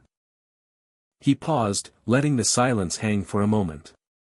The crew was listening, their attention focused on him, their faces a mixture of exhaustion and hope. "We need to keep our spirits up," Musk continued. "We've got a long road ahead, but that doesn't mean we can't find ways to enjoy the journey. So, I'm thinking we should do something to break up the routine. Maybe a movie night, some games, or even just a chance to share stories from home. Let's remind ourselves what we're fighting for. The crew murmured among themselves, some nodding in agreement. Musk could see the spark of camaraderie returning in their eyes. It wasn't much, but it was a start. Sarah spoke up. I think it's a good idea. A little distraction can go a long way. Musk nodded. We're all in this together. We've made it through the worst of it, and now it's about sticking together until we get home. As the crew began to disperse, Musk felt a flicker of hope. The road ahead would still be long and full of uncertainty, but he wasn't alone. They weren't alone. They were a team, and that made all the difference. Days passed, and the atmosphere aboard the Stellar Hope began to shift. Movie nights became a regular occurrence, with everyone taking turns picking their favorites. They laughed and joked, watching old Earth comedies, flicks from decades past that gave them a glimpse into a world so far removed from their current reality. But the laughter was real. The connections were beginning to rebuild. One night, after a particularly funny movie, Carlos sat down next to Musk in the lounge. He looked over at him, his face thoughtful. You know, Elon, Carlos said, I never thought we'd be doing this, watching movies in space like it's just another day at the office. Musk chuckled, leaning back in his chair. Yeah, it's not exactly the kind of mission I had in mind when we first started out. Carlos smiled. But we're still here. We're still fighting. And that's something. Yeah, Musk agreed. It is something. It wasn't perfect. The tension still lingered in the background, as if space itself was pressing in on them. But the crew was beginning to pull together again, to remind themselves of their shared purpose. They had all made sacrifices to get here. And though the journey was far from over, they had found a way to keep going, together. As the days dragged on, they fell into a steady rhythm. The routine, while monotonous, gave them a sense of stability. They kept the ship running smoothly, maintaining the systems, checking for any more anomalies, and keeping their minds sharp. But at night, the laughter returned, the stories of home, of loved ones, and dreams of the Earth they would one day return to. Musk looked out the observation window, staring at the tiny blue dot in the distance. He didn't know when they would get back. He didn't know what challenges still awaited them. But he knew this, as long as they stuck together, as long as they remembered why they were doing this, there was nothing they couldn't face. The unknown ahead might be vast and uncertain, but he had his crew, and together, they would navigate whatever lay beyond the stars. The quiet of space was a constant companion aboard the Stellar Hope. It was easy to get lost in the vast, empty void, where the stars shined brightly but offered no warmth, no direction. It had been weeks since the last critical issue with the power system had been resolved, and the crew had settled into a steady rhythm. The distractions from Earth, the small moments of lightheartedness, were helping them push through the isolation, but they all knew that this peace was temporary. Elon Musk found himself once again in the control room, staring at the monitors in front of him. The lights from the ship's systems flickered across his face as he ran another diagnostic on the propulsion system, the power levels, and the navigation. Everything seemed stable. But stability in space was fleeting. The unknown was always lurking, waiting for an opportunity to strike. He leaned back in his seat, fingers tapping on the armrest. The thought of returning home was a comforting thought, but it was also the one that haunted him. Was home still the same? Was anyone still waiting for him, or had time moved on without him? The silence of space made him question more than just the mission. It made him question himself. Suddenly, a shrill beep broke through the stillness of the control room. It was a warning signal, coming from one of the external sensors. Musk's eyes snapped to the screen, and his heart skipped a beat. The data was unusual, abnormal. There was something out there. He quickly grabbed the comm link. Sarah, Carlos, get in here now. Within seconds, Sarah's voice crackled over the comms. What's wrong, Elon? Musk didn't answer immediately, focusing on the readouts in front of him. The sensor was picking up an unknown anomaly about 20,000 miles ahead. The readings were fluctuating wildly. It didn't make sense. I need you both to check this, Musk said, his voice tight. I'm seeing something on the sensors, but it's not adding up. Sarah and Carlos arrived in the control room a few moments later, their faces tense. They peered over his shoulder, looking at the screen. Is it a comet? Carlos asked, his voice steady but curious. No, Musk said, shaking his head. I've run the analysis. It's not a comet, not a meteoroid either. And it's not showing up on any of our star maps. Sarah raised an eyebrow. Then what is it? Musk pointed at the readings, which showed an unknown object emitting an unusually strong magnetic signature. It wasn't just an anomaly in the readings, it was a massive one. Something, or someone, was out there. And it was interfering with their systems. We're going to have to go investigate, Musk said, his voice resolute. There's no way we can ignore this. If this is something dangerous, we need to know what we're dealing with before it's too late. Carlos frowned. What if it's not something dangerous? What if it's just an anomaly? If it's a threat, then we won't have time to think twice, Musk replied, already moving to adjust their course. I'm rerouting us to that anomaly. Prepare for a possible encounter. The crew worked quickly to prepare for whatever was ahead. The ship's engines fired up, and the Stellar Hope changed course, heading toward the mysterious object. The journey took only a few hours, but the sense of unease in the air grew with each passing minute. The unknown was closing in on them, and despite all their technology, despite all the expertise they had, there was no way to prepare for what they might find. As they approached the anomaly, the object began to take shape. It was unlike anything Musk had ever seen before. It wasn't a natural formation, it was too structured, too intentional. The object appeared to be a large, metallic structure, suspended in the void. It seemed to flicker in and out of visibility, like it was phased out of normal space. Sarah was the first to speak. It's not just an object, it's a ship. But not one we've ever seen before. Carlos confirmed her observation. It looks alien. This isn't anything we've encountered in our missions or on any of the star charts. I've never seen a design like this. Musk's heart raced. They had known the risks of space exploration, unknown environments, unpredictable anomalies, but this was different. This was beyond anything they had ever prepared for. Could it be from a different civilization? Sarah asked, her voice filled with awe and fear. Musk's mind raced. It's possible, he said, his voice tense. But the fact that it's emitting a magnetic signature means it's likely active, alive, in some sense. If it's alien, this could be a first contact situation. Carlos spoke again, his voice hesitant. But what if it's dangerous? What if they don't want us here? Musk's mind went to the worst-case scenarios.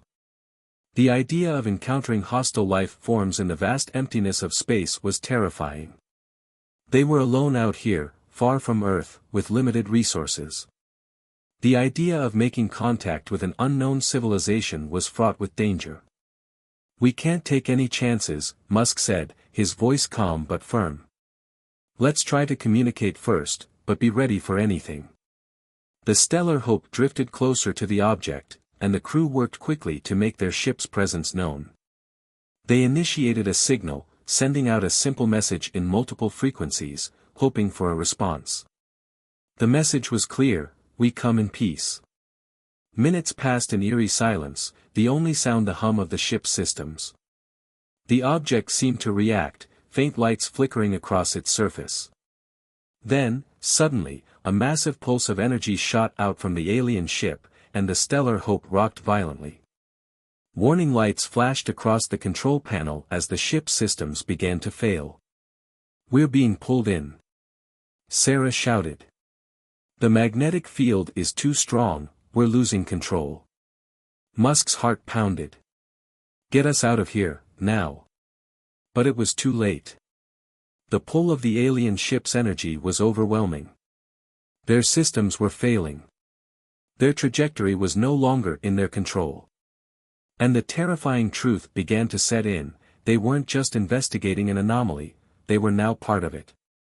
The Stellar Hope shuddered violently, and Musk's grip on the console tightened. The ship was no longer obeying their commands. The control panel in front of him blinked erratically, and every warning light seemed to flash in unison, signaling impending disaster. Sarah's voice crackled over the intercom, but it was laced with panic. Elon, we're losing all control. The magnetic field, it's too strong. We can't fight it. Musk's mind raced. This wasn't supposed to happen. They had known the risks of space exploration, but this was a whole different level of danger. He could feel the tension in the air, thick and suffocating, as the ship was slowly dragged toward the alien structure. His crew, their faces a mix of disbelief and terror, watched helplessly as the Stellar Hope inched closer to the unknown. Carlos. Musk barked, turning to his right. Find a way to counteract the magnetic field, now. We need to break free. Carlos scrambled to the back of the control room, tapping away at the auxiliary consoles, his hands moving faster than his brain could process the data. The magnetic pulse from the alien ship was incredibly powerful, like a force of nature. It was as if the ship was being pulled by an invisible hand, drawing them deeper into the unknown. The Stellar Hope was caught in a tractor beam, an invisible force field that was slowly pulling them towards the alien vessel. I'm trying, Elon, but this is unlike anything I've ever seen, Carlos called out. There's no protocol for something like this. I can't even access the main thrusters, they're being overridden by the field. Musk's mind raced as the alien ship loomed closer. They were helpless.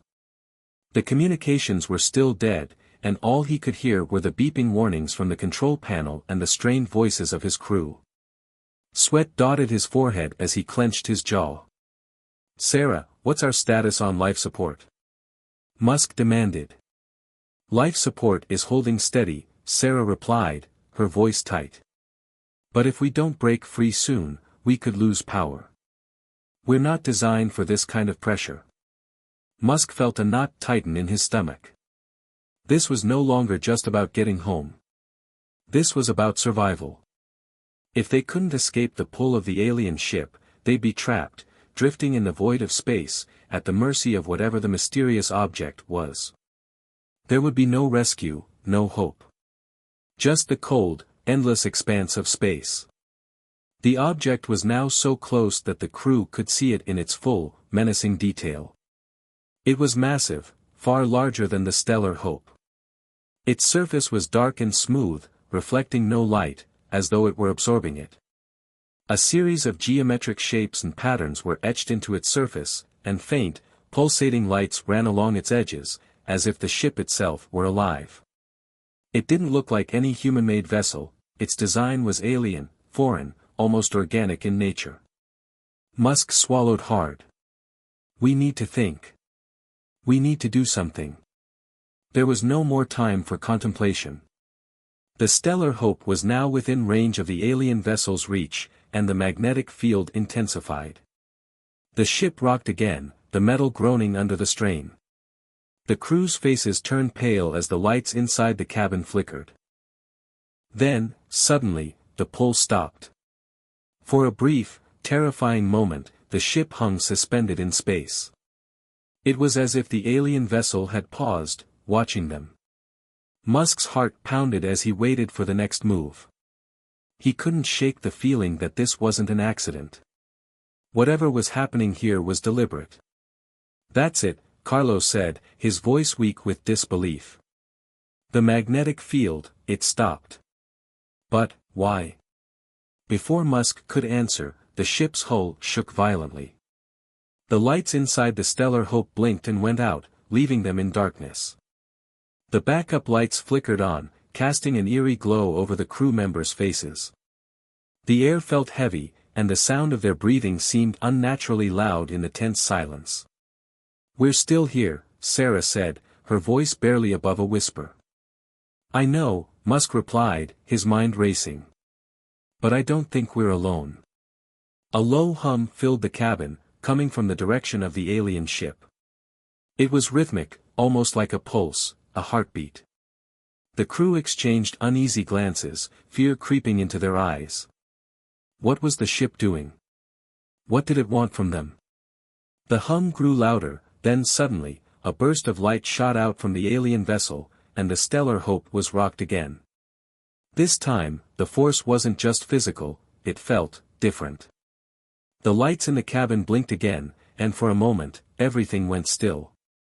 Then, a voice filled the cabin, faint at first, like an echo. It wasn't in any language they recognized, but the tone was unmistakable, it was a command. Musk froze, his heart racing in his chest. What was that? "It's not from us," Carlos said, his voice barely audible. "It's coming from the alien ship." It spoke. "I don't understand," Sarah murmured. "Is this a message? An order?" Musk's mind whirled. He had always known that space was unpredictable, that humanity was just a speck in the vastness of the universe.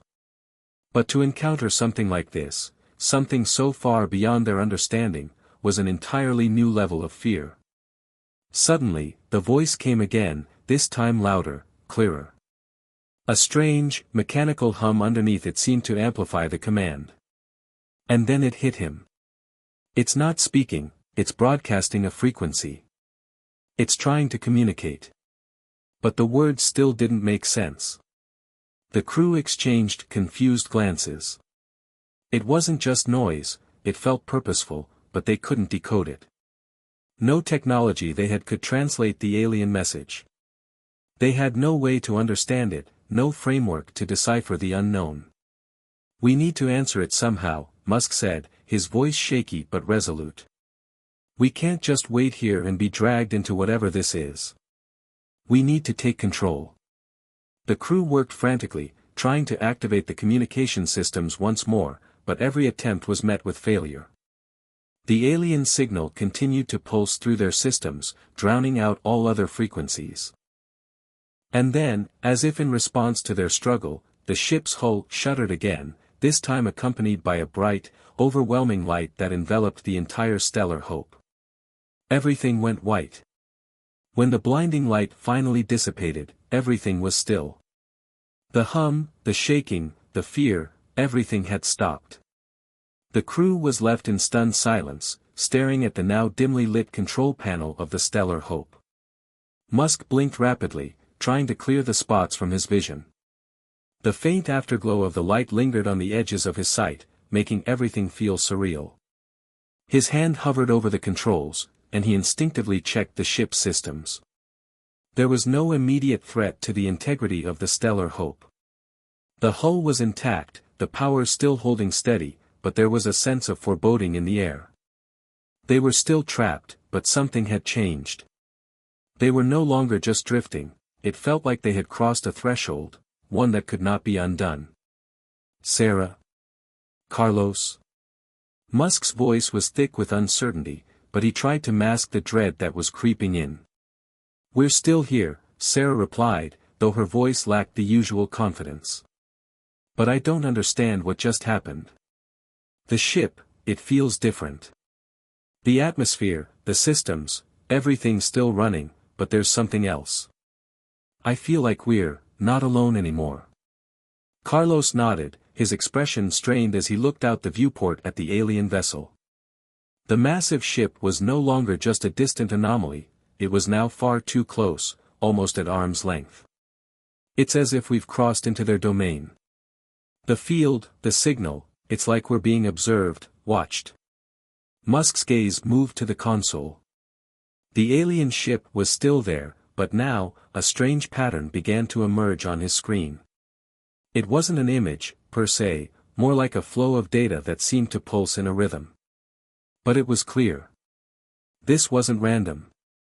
"Look at this," he said, his fingers moving across the console. "It's not just a signal anymore. This is a data transfer. It's sending something to us, but how?" The information was incomprehensible at first. It wasn't in any known format, any human language, any code they recognized. But then Musk's mind, honed from years of pushing the limits of technology, made a quick assessment. "It's not binary," Musk muttered. It's closer to a language. A pattern. It's like it's trying to communicate." Carlos leaned forward, his brows furrowed. "Can we make sense of it? Do we have anything that could interpret it?" "I'm not sure," Musk replied, shaking his head. "We'll need to build something on the fly. But right now, our priority is staying alive. We have to be prepared for anything." As Musk spoke, a sharp noise interrupted the tense atmosphere, a high-pitched sound, almost like a door opening, followed by a voice. It wasn't a language they understood, but the tone was unmistakable. It was a command. It felt urgent, imperative, as though the alien ship had just delivered its final message. "This is it," Sarah whispered, her face drained of color. "We're about to find out what they want." Musk turned to face his crew. They were all tense, the reality of their situation settling heavily over them. Whatever this was, whatever the alien ship was, they were no longer just explorers, they were participants in a cosmic drama that they could never have prepared for. "We need to be ready for anything," Musk said firmly. "I'll try to decode the message, but we need to understand, this is beyond us. Whatever happens next, we face it together." As the words left his lips, a low rumble echoed through the ship, and the lights flickered again. This time, however, the power wasn't going out, it was more like the ship itself was vibrating with some unseen force, as though the alien ship was reacting to their every move. The hum of energy coming from the mysterious vessel grew louder, and the crew braced themselves for whatever would come next. Suddenly, the entire ship shuddered, and the magnetic pulse returned. It wasn't as strong as before, but it was unmistakable, like a constant, invisible hand tugging them toward the alien vessel. The crew grabbed onto their seats as the ship began moving again, slowly at first, but then with more speed. "Hold on!" Musk shouted, his voice filled with urgency. "We're being pulled in again." Carlos rushed to the controls. "It's the field. It's stronger now. We can't fight it. We're heading straight for it."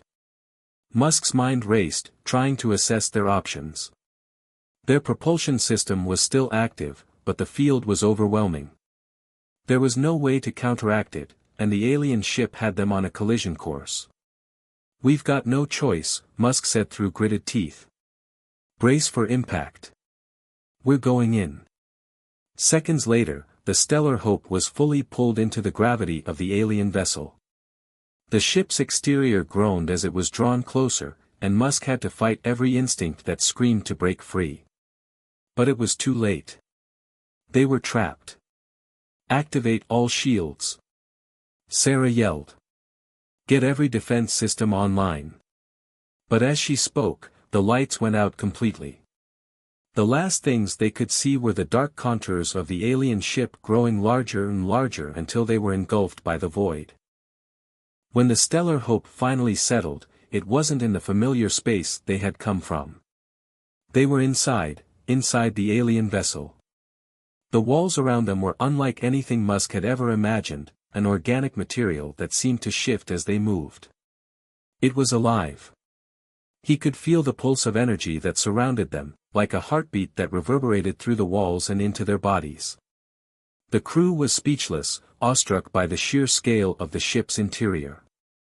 It was cavernous, stretching as far as the eye could see, yet there was no visible floor, no distinct architecture.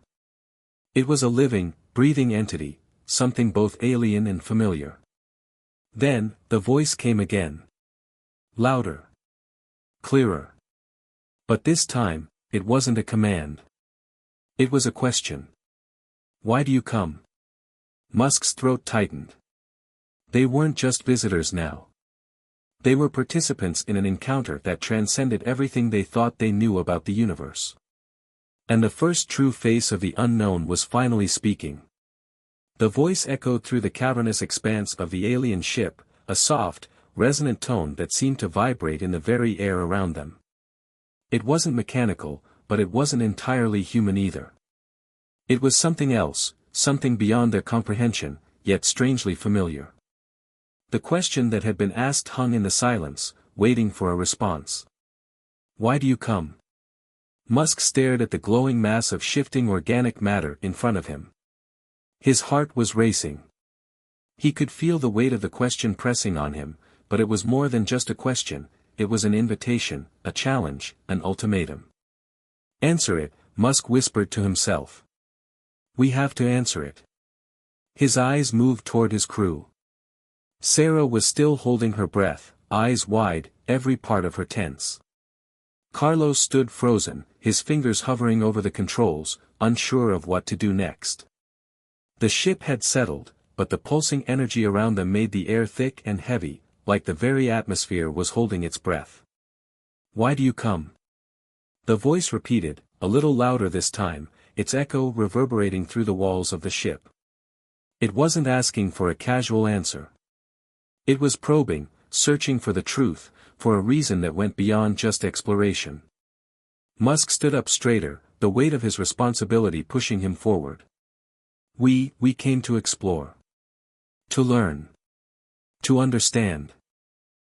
The response came almost immediately. "Your words are shallow. Do you seek something beyond knowledge? Is that why you come to this place?" Musk was caught off guard. This wasn't the response he had expected. "What do you mean?" he asked, his voice barely above a whisper. The words came out before he could fully process them, the instinct to engage overriding his fear. The voice did not answer directly. Instead, it began to speak in fragments, each word seemingly dripping from the walls themselves, like a slow, deliberate pulse of communication. "You seek answers, but you cannot grasp the nature of the questions. You search for knowledge, but you fail to see the cost. The truth you seek is not yours to find." The ship hummed again, and the lights shifted, growing more intense. The walls around them seemed to pulse with a life of their own, and Musk's thoughts raced. Was this ship, this entity, alive? Was it a living organism or something far beyond that?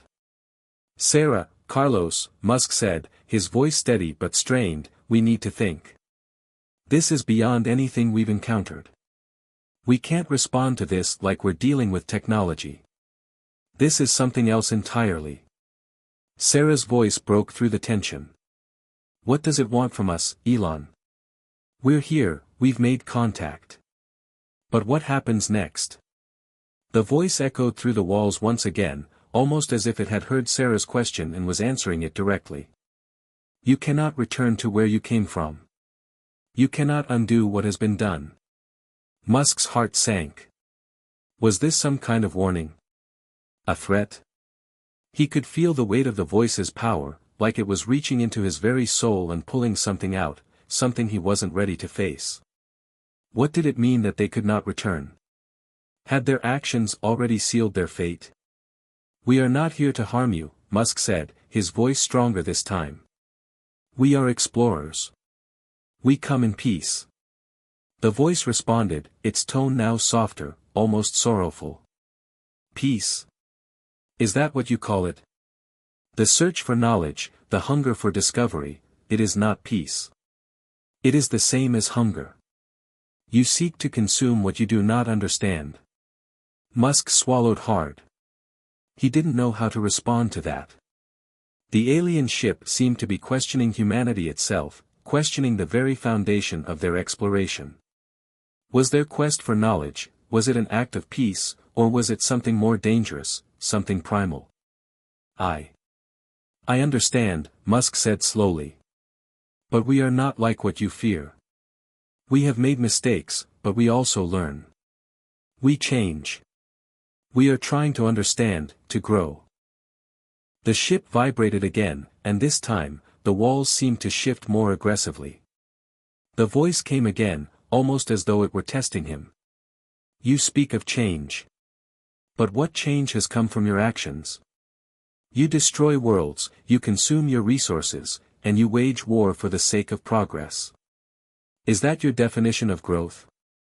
Musk's breath caught in his throat.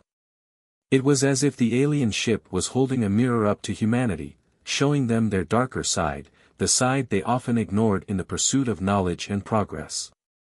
It was accusing them, holding them accountable for the destruction they had wrought in their quest to expand. We're trying to do better, Musk said, his voice more uncertain now. Humanity has its flaws, but we want to change. We want to build something that lasts. Something sustainable. The ship was silent for a long moment, and the hum of energy seemed to subside, as though it were considering his words. Change, the voice finally said, its tone softer now, almost reflective. Perhaps there is hope for you after all. Musk's heart skipped a beat. Could it be that they weren't being judged as invaders? Could this ship, this alien intelligence, be giving them a chance to prove themselves? He had no way of knowing for sure, but he knew one thing, it wasn't over yet. The encounter was still unfolding. Then, what do we do? Musk asked, his voice barely above a whisper. How can we prove ourselves to you? The walls seemed to hum again, and the ship shifted, its organic patterns flowing and twisting like a living thing. The response came, clear and decisive. Your path has already been set in motion. You cannot turn back. But there is a choice you must make. Your actions will shape the future of your kind. Choose wisely. Musk's mind raced. There it was, the final challenge. The decision wasn't about survival anymore. It wasn't just about getting home. It was about the future of humanity itself. Could they prove they were worthy of the universe they sought to explore? Could they change, or was the damage already done? The ship began to glow even brighter, the light pulsing like a heartbeat. Musk looked at his crew, his heart pounding in his chest. They were no longer just explorers. They were now players in a game that spanned the very fabric of the cosmos. And the final test had only just begun. The words lingered in the air like a storm waiting to break. Musk stood frozen in place, staring at the undulating walls of the alien ship. The glowing light pulsed around them, a constant reminder that they were no longer just explorers. They were participants in something far larger, something that could reshape everything they knew about themselves. Your actions will shape the future of your kind. Choose wisely. The voice of the alien ship, though calm, held an undertone of finality. There was no mistaking the gravity of its statement. This was no longer about technology or knowledge. This was about humanity's very essence, its core values. Musk's mind raced as he considered the enormity of what they had just learned. The ship had offered them a choice. But what choice could they make that would secure a future for humanity, one that wouldn't repeat the mistakes of the past? We need to figure out what this test is, Musk finally said, his voice resolute. He turned toward Sarah and Carlos, both of whom were still recovering from the emotional weight of the encounter. How do we even begin to understand what the ship wants from us? Sarah asked, her voice tinged with disbelief. It's as if it's accusing us of all the wrongs we've done. How do we prove we've changed when the damage is already done? Musk shook his head, but not in disagreement. We can't ignore the past, Sarah. But we can't let it define us either. We need to show that we're capable of growth, of learning. This ship is giving us an opportunity, a chance to prove that humanity can change. Carlos, his face pale, turned to face Musk. But what if we fail? What if we can't pass this test? The silence that followed hung heavy. The ship was watching them, waiting for them to make the next move, and the pressure was mounting. The fate of humanity, of everything they had worked for, everything they had hoped for, was suddenly placed on their shoulders. We don't know what the test is yet, Musk said quietly, his eyes scanning the walls of the ship, searching for some clue. But if it's about growth, about change, we need to show that we're ready to move forward. The ship's voice interrupted their thoughts once more, the sound coming from all directions, as if it were part of the very atmosphere surrounding them. Your future is not defined by your past. But it is determined by your actions now. You must decide what you will become. The walls pulsed again, and the light grew brighter, more intense. It felt almost like the ship itself was breathing, alive in ways that were incomprehensible. It was as if every corner of the vessel was sentient, aware of their every move, their every word. Sarah clenched her fists, her face set with determination. We can't just stand here and wait. We have to do something. But what? Musk took a deep breath. He knew that they couldn't simply stumble their way through this. They needed a plan, a way to prove that humanity was capable of changing, of rising above its flaws. But how? We need to show them we're capable of taking responsibility, Musk said, his voice steady. We've made mistakes, but we've also learned from them. We've built companies that are focused on sustainability, on making life better for everyone, not just the privileged few. We're working toward a future where we don't repeat the mistakes of the past. Carlos nodded slowly. But how do we communicate that to them? We're not even sure what they want from us. We need to speak their language, Musk said. Not just the words they want to hear, but our actions. It's about showing them we're more than the sum of our mistakes. We've created things that can help humanity as a whole, not just a select few. We've built technology that, with time, could change everything, if we use it responsibly. The ship's pulsing light shifted again, as if considering Musk's words. The walls seemed to shift, the organic material flowing like liquid, and then, a new voice emerged from the depths of the ship, different from the one they had heard before. This voice was deeper, resonant, and far more urgent. Prove it, the voice said, not as a question, but as a command. You speak of progress, of responsibility, of learning from mistakes. Then show us. A sudden, sharp sound pierced the air, and the walls of the ship split apart, revealing a strange, otherworldly structure. It was like a hall, vast and grand, yet unnervingly empty.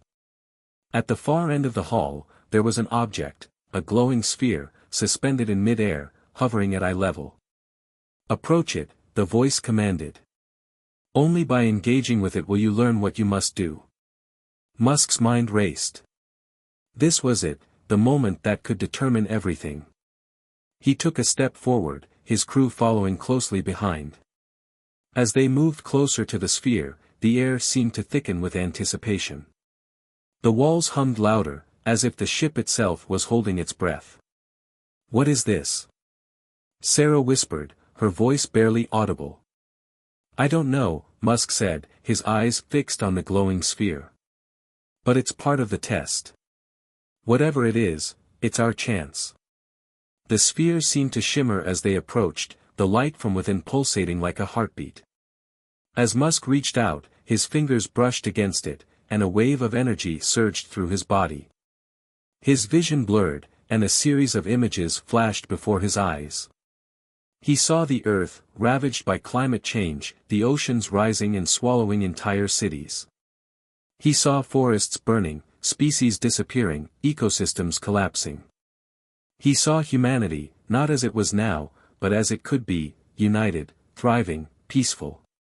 Then, the images shifted. Musk saw technology, not as a tool for destruction, but as a means to heal the planet. He saw renewable energy grids, clean water systems, technologies that could reverse the damage done by centuries of neglect. And then, he saw the future, one where humanity had learned to live in harmony with the planet, where every resource was used sustainably, where there was no war, no poverty. It was a future that was possible, but only if humanity chose to embrace it. The vision faded as quickly as it had come, leaving Musk with a sense of clarity. This was the test. It wasn't about their survival. It was about the choices they made, their willingness to face the reality of their past and step into a future that was better, more responsible, more sustainable. Musk looked back at Sarah and Carlos, who were both staring at him, waiting for the next move. The weight of the decision pressed down on him, but now, he knew what he had to do. He turned to face the glowing sphere once more. "We'll prove it," he said, his voice filled with determination. "We will build the future we saw. We will show them that we've learned, that we can do better. Together." The voice echoed once again, this time softer, almost approving. "Then prove it. The future of your kind depends on the choices you make now." As Musk stepped away from the sphere, the ship around them seemed to change. The tension lifted slightly, but the pressure of the decision remained. They had been given a chance, now it was up to them to prove that humanity could rise above its past and build a future worth fighting for. The glowing sphere faded as Musk stepped back, his heart still pounding from the intensity of the vision it had shown him. The ship around them was no longer silent, but seemed to hum with an energy that felt both welcoming and foreboding. For a moment it was as if the very atmosphere of the alien vessel had shifted, less hostile, less accusatory, and more like a place of judgment. The air was thick with a newfound clarity, and yet the weight of the moment was unbearable.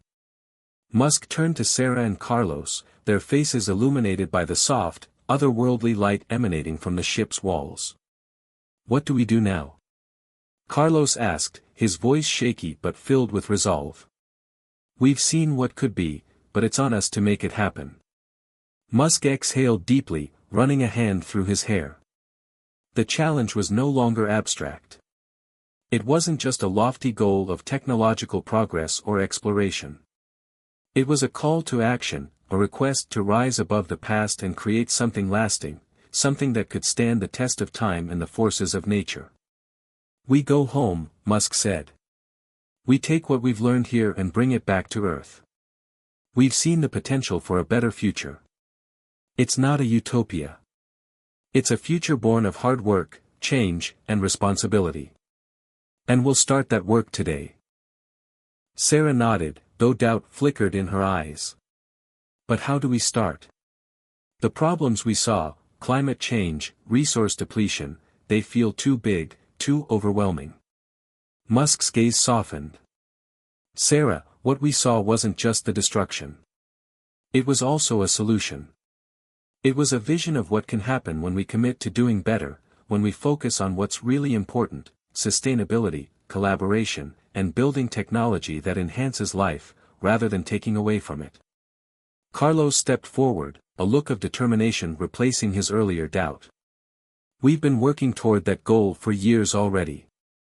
With Tesla, SpaceX, Solar City, everything we've built. We've made a dent, but this is different. We're talking about changing the entire trajectory of human history." Musk felt a rush of purpose fill him. "Exactly. We've got the tools. The technology is there.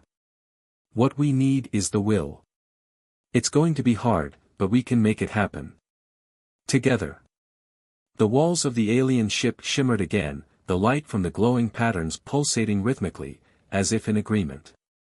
The voice that had guided them throughout their journey now spoke one final time. "You have seen what could be. But what you have seen is not yet your reality. You must now build it, step by step, action by action. The future of your kind is yours to shape. We will watch. We will wait." There was no threat in its tone, no judgment. Only a cold truth, the future was theirs to create. Musk knew that the burden of that responsibility was greater than anything he had ever carried. But he also understood, more clearly than ever, that they were not alone in this endeavor. The universe, whatever this ship represented, was waiting for them to take that next step. "Let's go," Musk said, his voice firm with resolve. He looked at Sarah and Carlos, who both nodded in unison. It was time to face the future. Whatever the next steps were, they were ready. They had a plan. The journey ahead wouldn't be easy, but nothing worth achieving ever was. As they turned to leave the chamber, the ship seemed to release them with a final, gentle hum, as if acknowledging their readiness. The doors slid open, and they made their way back to the control room of the spacecraft, the steady thrum of the engines beneath their feet the only sound in the quiet space. Back in the cockpit, Sarah quickly went to work. "We've got a long way to go before we reach Earth," she said, her fingers dancing over the controls. "But we've got the data we need. Now we need to figure out how to present all of this, the technology, the new energy solutions, everything we've learned. We have to show the world that humanity is capable of change." Carlos took a seat beside her, pulling up data on his own screen. "The challenge is going to be convincing everyone. It's not just about building new technologies, it's about changing how we think. It's about the willingness to look at the problems we've created and face them head-on." Musk sat in the captain's chair, looking out into the vast expanse of space. The stars shimmered before him, their distant light a reminder of how small humanity was in the grand scheme of things. But that didn't matter. He had seen the future. It wasn't an impossible dream. It was a challenge. A challenge he believed humanity could rise to meet. "We can do this," Musk said, more to himself than anyone else. "We've already started. Now we finish it." For a moment, there was nothing but the hum of the engines and the quiet expanse of space. It was peaceful, yet charged with the urgency of everything that had happened. The journey ahead was long, and there would be obstacles, doubts, resistance, failure. But they had learned one undeniable truth: change was possible, and it began with the choices they made now. "Let's head back," Musk said, his voice steady. "The work begins tomorrow." As the ship began its journey back to Earth, the crew sat in silence, knowing that they had just witnessed something greater than any of them could fully comprehend. They had been given a glimpse into the future, a future that, for the first time, seemed not only possible but within their grasp. It was a new beginning. And they were ready for it. The journey back to Earth was long and silent. The vastness of space outside the windows of their spacecraft felt both humbling and empowering. The stars that had once seemed so distant now felt closer, more meaningful. Each light in the sky represented something more than just a distant sun, it was a potential waiting to be unlocked, a future awaiting its creation. Musk, Sarah, and Carlos had time to reflect during the long voyage. They had seen what was possible, but now the hard work was ahead of them. They had witnessed the world's destruction and its salvation in the form of technology, sustainability, and human potential. The weight of that knowledge was heavy, but it also gave them a sense of purpose. "Are we ready for this?" Carlos asked one evening as they gathered in the ship's common area, the hum of the engines providing a comforting backdrop. Musk looked up from his tablet, the data they had gathered from the alien ship still fresh in his mind. "We don't have a choice, Carlos. We have the tools, the technology, the vision.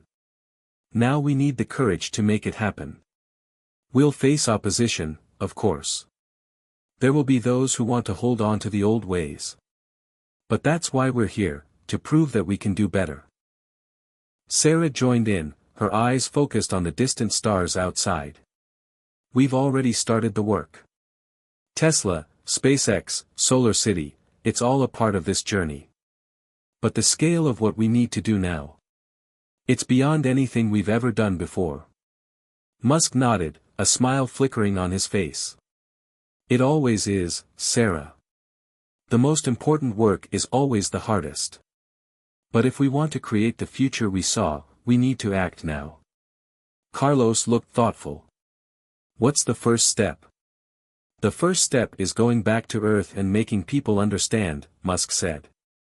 "The world needs to see that we have the tools to reverse climate change, to repair the damage we've done to our planet. We'll need to show them that change is not only necessary, but possible. That starts with awareness, with education." Sarah, ever the pragmatic one, raised an eyebrow. "And you think the world is ready for that kind of change?" Musk's gaze grew distant as he considered her question. "I don't think the world is ready. But that's what we need to change. People need to see that the future is something they can take part in, not just something that happens to them. They need to understand that the power to shape the future is in their hands, not just in the hands of a select few." It's time to build a new narrative. As they neared Earth, the ship's AI began relaying updates, its voice calm and steady as it informed them that they were entering Earth's atmosphere. "We'll be home soon," the AI said. Final preparations for landing initiated. Musk stood, walking to the observation window. Earth was below them now, a beautiful swirl of blue and green against the endless black of space. He had seen the planet from every angle, through the lens of a rocket, from the back of a Tesla, but never like this.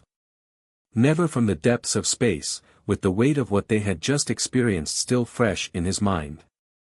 "We're going to make a difference," Musk said quietly, more to himself than to anyone else. "We have to. For all of us." Sarah and Carlos exchanged glances, and for the first time, there was no doubt in their eyes. They had been through so much already, stranded on Mars, trapped in an alien ship, facing their own fears and doubts. But now, they were ready. They had seen the future, and they knew what had to be done. The ship began its descent, the engines roaring as it cut through the atmosphere. The moment of landing was imminent. Musk, Sarah, and Carlos all felt the shift as the ship touched down, a soft thud followed by the whine of the engines powering down. As the ship doors opened, the fresh air of Earth rushed in. They were home.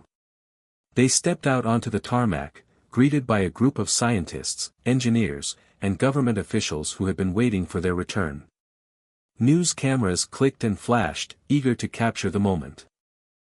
Musk turned to his team. "This is just the beginning," he said, his voice steady but filled with conviction.